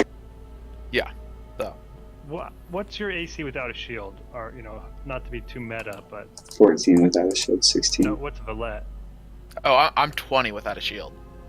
Holy shit, I'm 17 with a shield. I'm not giving you my shield. Screw that. Well, Oh my we have gosh. 2 cloaks of protection, right? 'Cause I had one, and then the other dude that we killed had another one. Did we give the cloak of protection to Sam though? Yeah. Yeah, Okay. he's so protected. He's like off screen. He has the best armor of all. Blah. And the That best Arya too, armor. probably. All right. Not dead. Valette will cautiously approach down and try to peek down that hallway. Sure. Down the hallway, it looks like there is a hallway that continues for about 30 feet, and you can kind of see torch light. There are 2 doors along the side of the hallway, adjacent to each other, kind of in the middle of the hallway. I sort of hat back and say, Ren, there's a few doors down this hallway, and I see a torch. It's off the I would door follow. beside you. Yeah, total of 3 doors. Yeah. How should we proceed? I'll check the door to the west. And I would stand right here just to be a shield for him in case they try to throw stuff down at us. Sure. Okay. You're moving to the doors. The door there is locked. And make a stealth check for me. 21. Okay. You managed to figure out that it's locked without causing any sound or anything. As you kind of listen in, you could hear kind of a fire roaring, kind of similar to the lock chamber that you were in before. And it sounds like a chest of some sort is being shut. Then you hear a... And then you hear the treasures or the chest opening back up. And then you hear a... Shut. Magic sound. And then he goes, "That's the last of it. Good. Back to our I'm game. gonna try to open that door quickly. Can I use my thieves' tools to open it? Give it a go." Oops. Oh, I see. 29. Nice. You unlock it. It's unlocked. It's not opened. I shall open it. Okay. If you're opening it, you'll realize quickly that opening it and being stealthful is impossible, as they're right across the way from you. They look over at you. "What are you doing here? Who are you?" And they both stand up from their chairs. What would you like to do? I found this guy snooping around. Make a deception check. Oh god, oh god. 22! Nice. Knock him the fuck out. They both say to you. Alright. And Pick me With- up by my scruff and drag me the other way. I pick. So as I put my sort of hand, I have my judgment out, and I put my hand and just sort of like. Oh, hold on. Okay. Where the fuck did you get that? They look at judgment. I'm going to use the disadvantage on the deception check you just made. They both draw their weapons. And charge! Ren steps back. No, Alright. no, funnel them into the hallway. Don't move at all. Roll initiative. Okay. Alright, I gotta go back where I was. Roll initiative.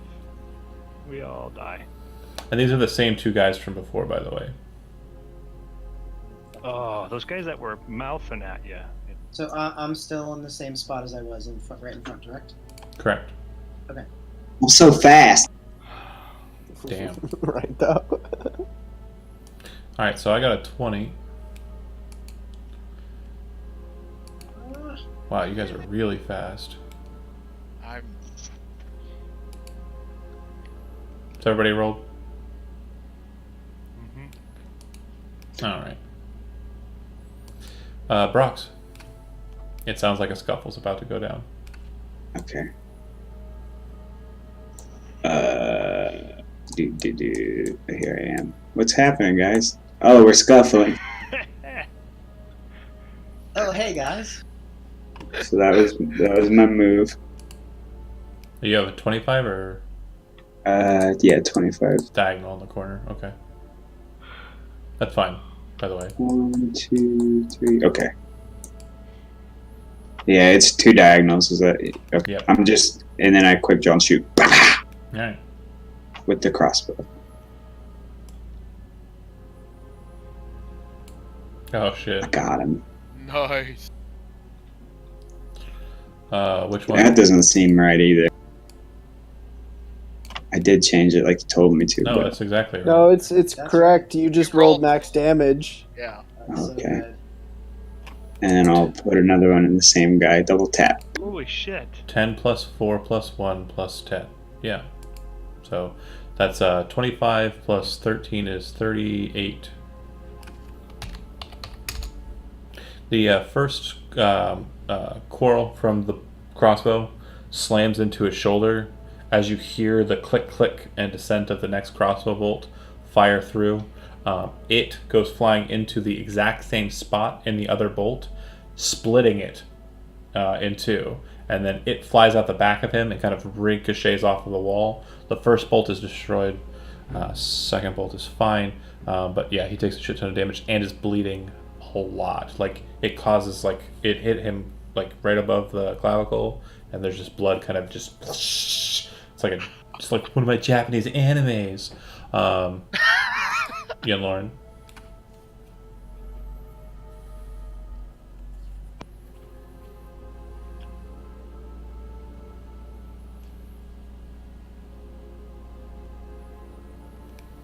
Not exactly a monopoly on space here. Can't hear you. Oh, sorry. Can I fire from this position and then move 5 Yep. feet back? Right, I can do that. Let's do that. Same guy that Brock's. 24. Yep. 8 force damage.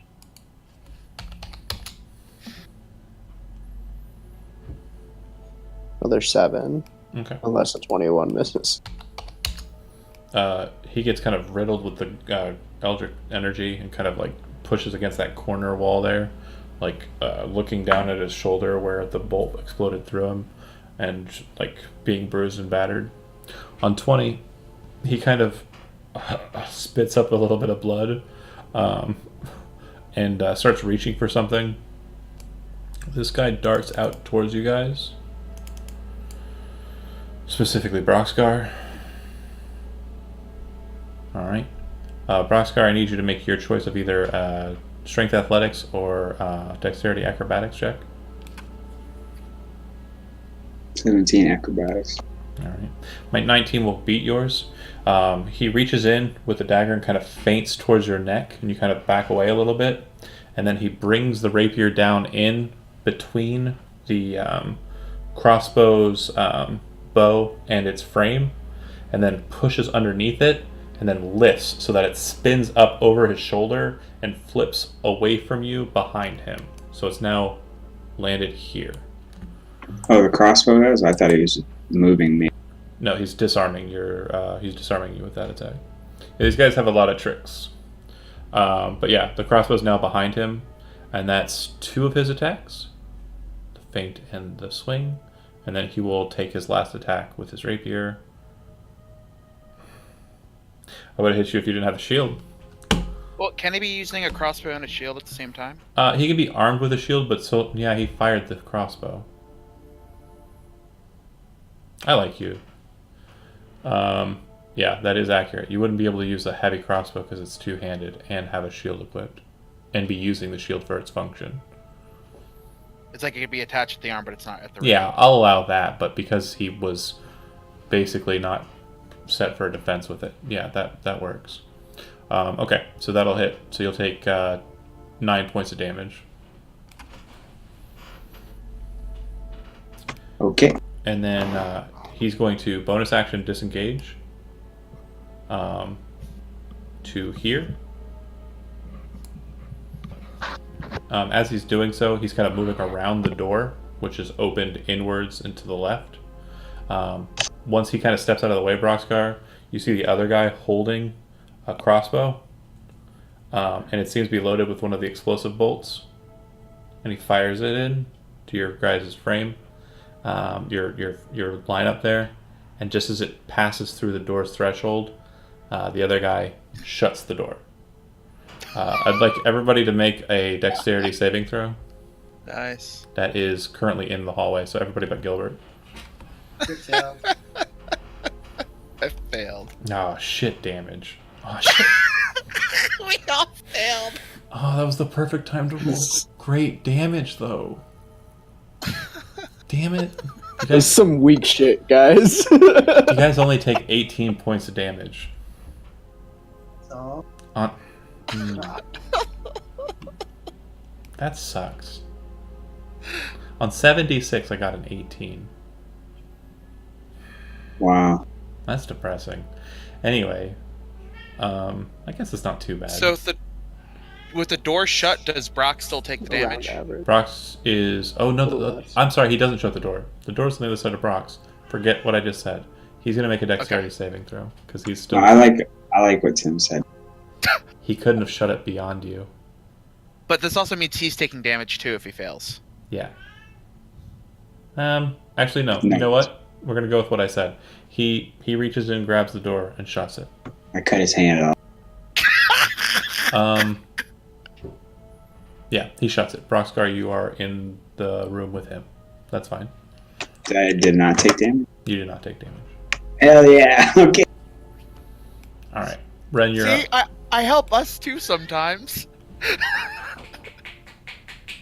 I had to make up for having you lose your shield. Door is closed, by the way. yeah, I know. I knock on the door. Brox, there's a knock on the door. Housekeeping. Who is it? You make your sheets?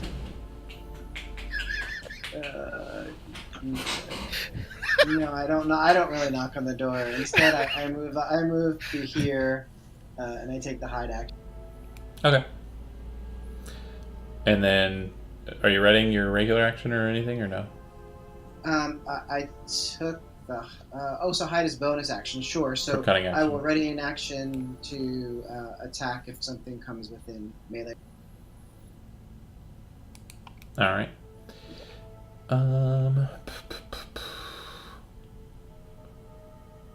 All right. So Ren and then Gilbert.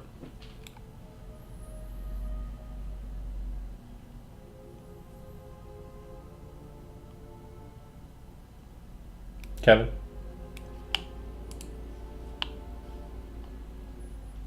Can't hear you. Mueller. I think you're muted, buddy. I can see him say, "Oh shit." I did. I just said, "Oh shit."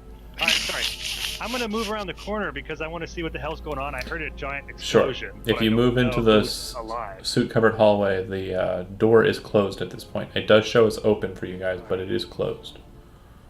Well, I'm surprised. I expected to see 4 bodies there, and now I see 2 people standing up.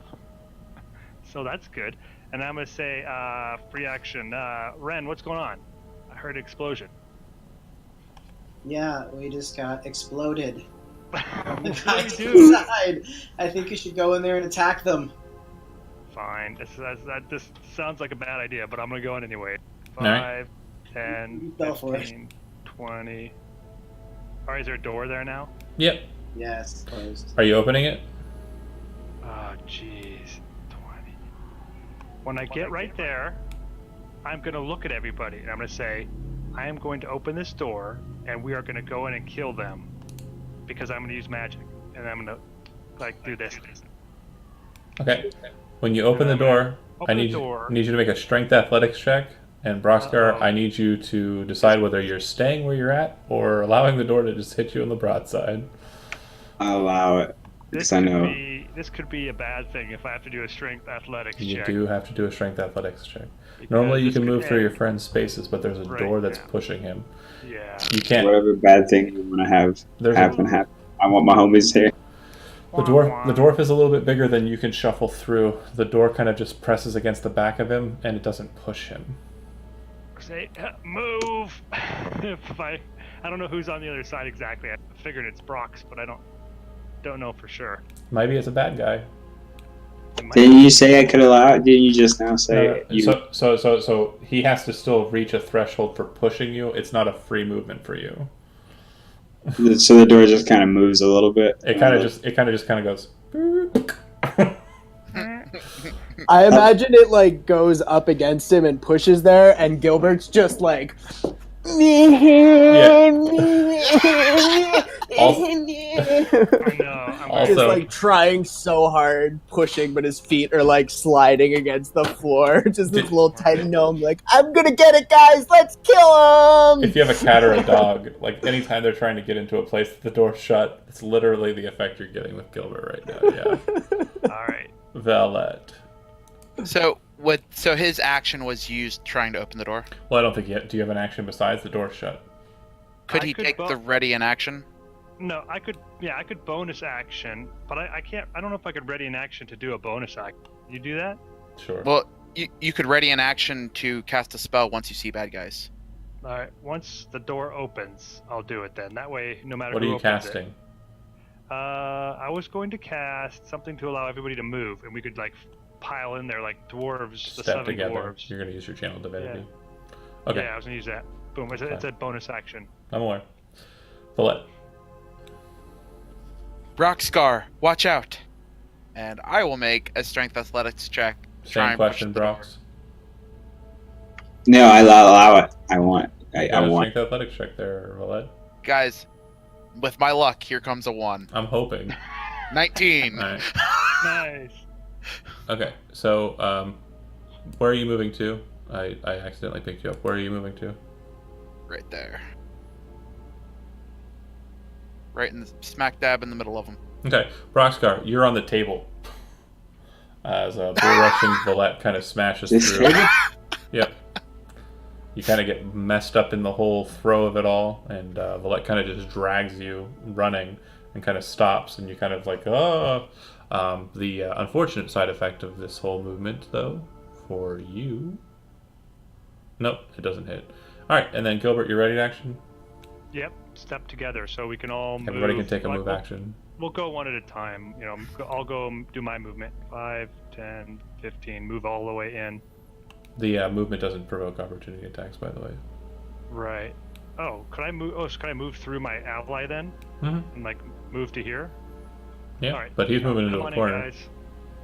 Yeah, Lauren, Ren, you were seeing him when he did that, so you can move as well.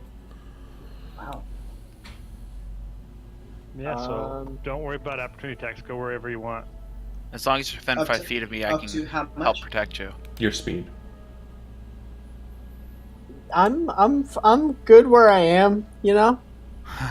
I'm happy. I Yeah. don't need to fuck with being in that room. All right. Hey, Thank you, Andy, though. Yes. move 5 feet closer to me. Right Like there. that? Yes, I can protect you now. Okay. Alright. You need to be within 5 feet of me to impose disadvantage on them. Valet, you still have your action. Yeah, I'm going to try and snicker snack. The wounded one's on your left. Alright, I'll try and snicker snack him first. Does a 15 hit? Block. Snicker snack again. Block. Shoot. He's got a crossbow, and he is just Ugh, he's he's gun cotting. yeah, he is, dude. He looks like Christian Bale. You're scared. The room goes dark. You see a bunch of flashes. All of the resistance is dead now. Broxcar, your crossbow's still over here, by the way. Yeah, I think about and I try to reach for my pistol, but I grab Fury and Okay, and I stab, or I'll step forward and swing. go for it. Whoa, Oh no. D20. that ain't a pistol.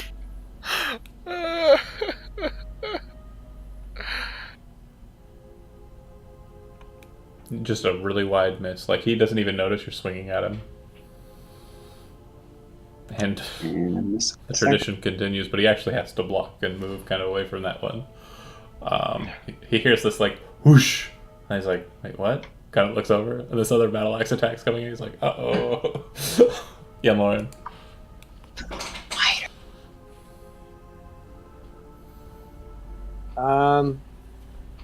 gonna try and help you out there, Brock.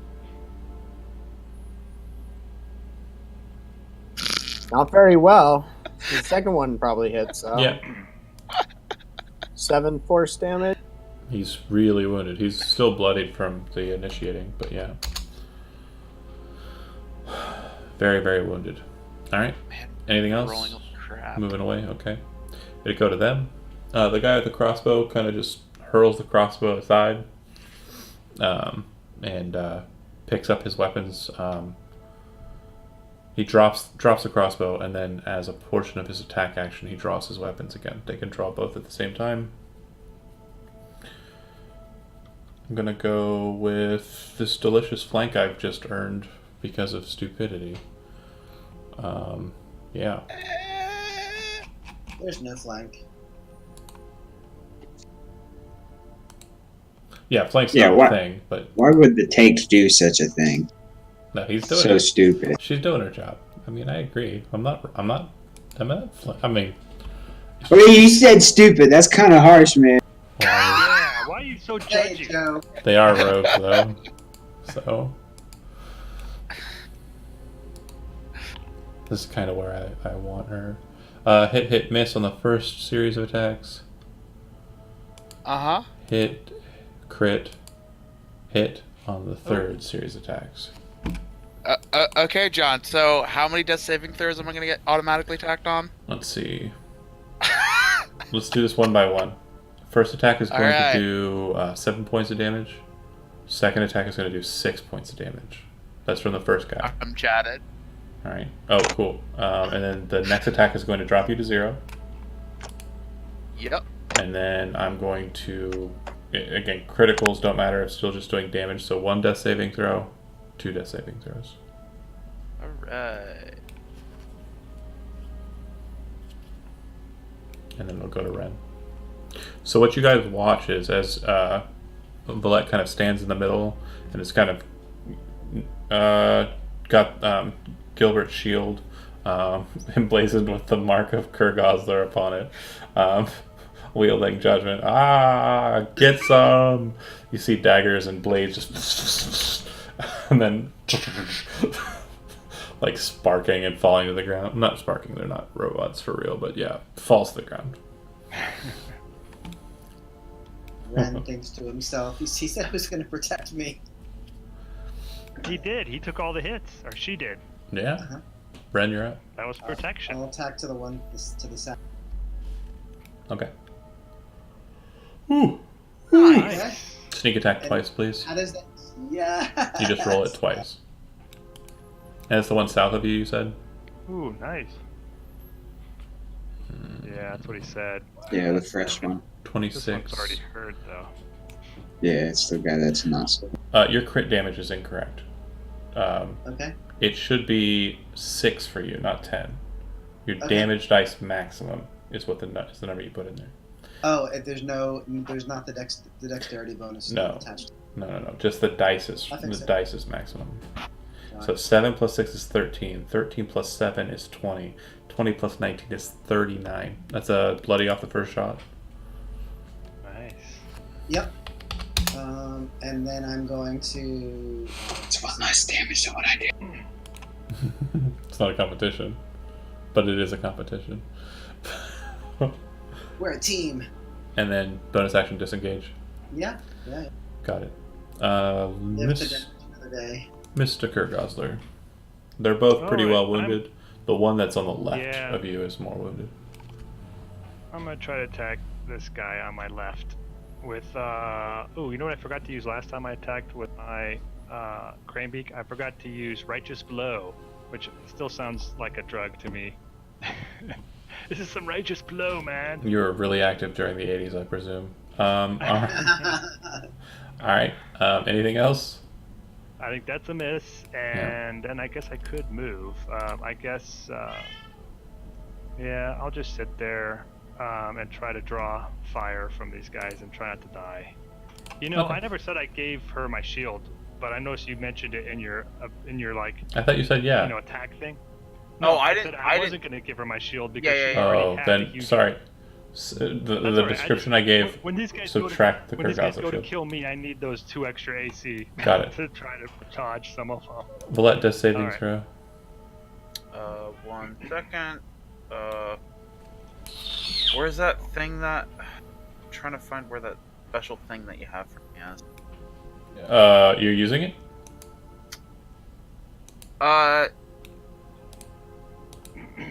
We'll see how this save goes first, because crit fails don't affect. Yeah, well, hold on a second real quick. Just make sure I have the wording on it. I don't want to read it aloud, so I'm just going to read it for myself and make sure that you can do that. So, hold on a second. Okay.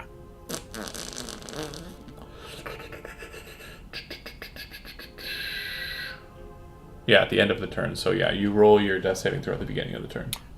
Okay, so I could potentially die. Okay, cool. Mm-hmm.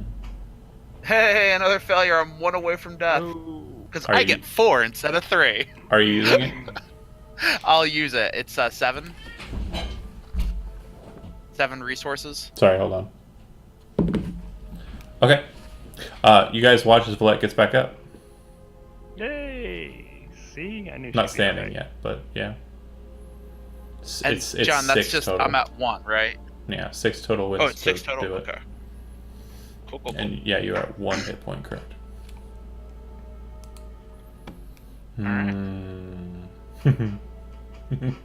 Oh, you have a prone target. That eyes opened up. Broxgar. John, I'm still tanking if I take hits. Try this again. Let's swing at the guy. That's a lot better. Okay, when you bring he's not focused on you, kind of paying attention to this person on the ground who's he's going to take advantage of.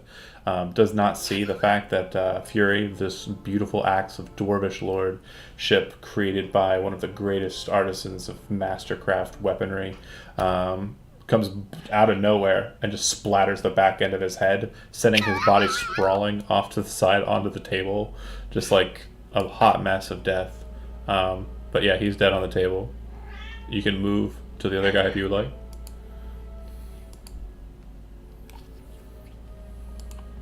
Yeah.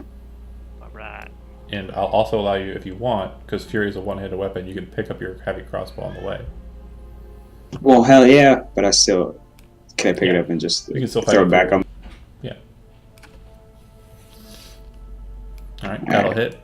And damage. 12.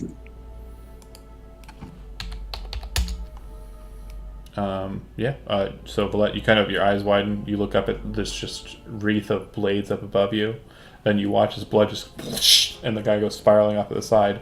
This dwarf rolls over a crossbow, and then you see the axe fly again, slam into the chest of the other guy, and he kind of just looks down at the dwarf, and then hits the wall and starts slumping against it, dead.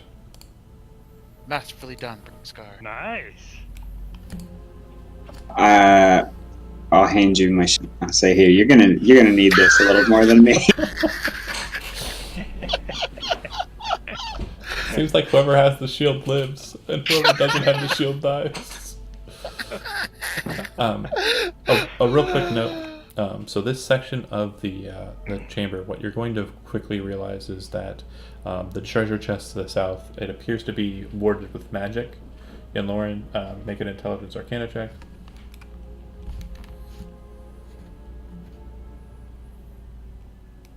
It's some sort of teleportation magic. You don't know how it works. But the box is empty. And then what you will also note too is in this chamber, up in the ceiling, there appears to be a chute about 10 feet wide that kind of slides down into this chamber and kind of deposits out onto the bottom left corner of the chamber. Like almost onto the bed, really. The bed doesn't look like it's something that people sleep in. It looks like it's something that kind of catches something from the chute. Does it look like there's body residue, like blood and all that stuff? You can make a Like it could be dropping bodies down that survival check. Wisdom survival.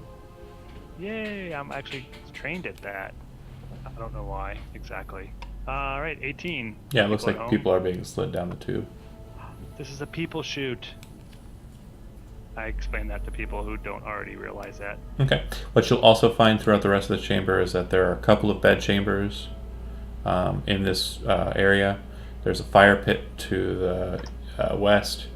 There's another big bed chamber, and you don't think that the 2 guards that you slayed back in the other chamber slept here. It would appear that they slept in some of these bed chambers off to the side. But besides that, this is otherwise a dead end. The Otyug still being alive obviously means that sleeping and resting in this area is going to be a little bit harder, but it can't climb up the ledge, so if you stay on this side up here, you should be able to actually muster a long rest. I have a question. Mm-hmm. Would Identify help me with this chest? You can cast Identify on it. It's not a magic item. It says or some other magic imbued object. Fair enough. Is the wording. Yeah. If it is a magic item or some other magic imbued object, you learn its properties and how to use them. If you cast Identify, what you'll quickly realize is that whatever is put into this box, and the box is closed after saying a specific command word, what you would learn from Identify, the objects inside of the box are teleported to a box just like this one somewhere else. Can I teleport them back? You cannot bring them back, no. You can only send. Okay. And receive. Got it. Does it look like we could fit a gnome inside the chest? No. I don't like where you're going with this. Surprise gnome! Surprise! Jumping out. Yeah. Go Except get for 'em, I'd be Gilbert. like in there with some really powerful people and I'd get murderized. But Oh, now's your chance to be a hero, man.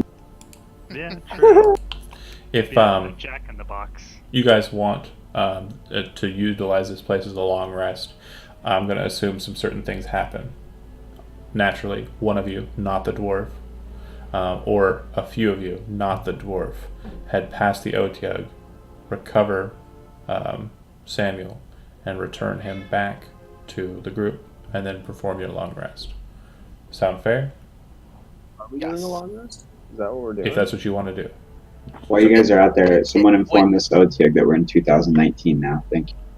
When Yeah.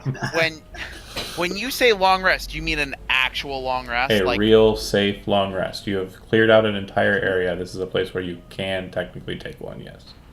Until this place I'm at is 1 health, repopulated. guys. I need it. Oh yeah. Well, yeah, we definitely need it. Maybe read your spells back. Okay, if that's the case, we're going to go ahead and end it here for tonight. Your long rest recovers all of your hit points, all of your features that are recovered back on a long rest, and exactly 1/2, rounded up, your hit dice. So if you have no hit dice remaining, you guys are 7th level, right? Yep. Yeah. You would regain 4 hit dice. If you don't have, if you have like 2 or 3 left, you still regain 4. The point is you regain 4. Wait, so we're not at full health? You get full health. That's full health. Okay. You get all of your long rest abilities, all your short rest abilities, all your abilities back. And then you do not get all of your hit dice back. You only regain 1/2 of your hit dice back. So if you had spent all your hit dice in the last bit of adventure, you're only regaining 4 hit dice. Got it. And what Sam will tell you, the very first thing as he's recovered and brought to the group, is he says he's bound the dragon again. Nice! That's great. And that's where we'll leave for tonight. Awesome. Alright. Killing the stream, Awesome. thanks for watching. Thanks. Thanks, Pete.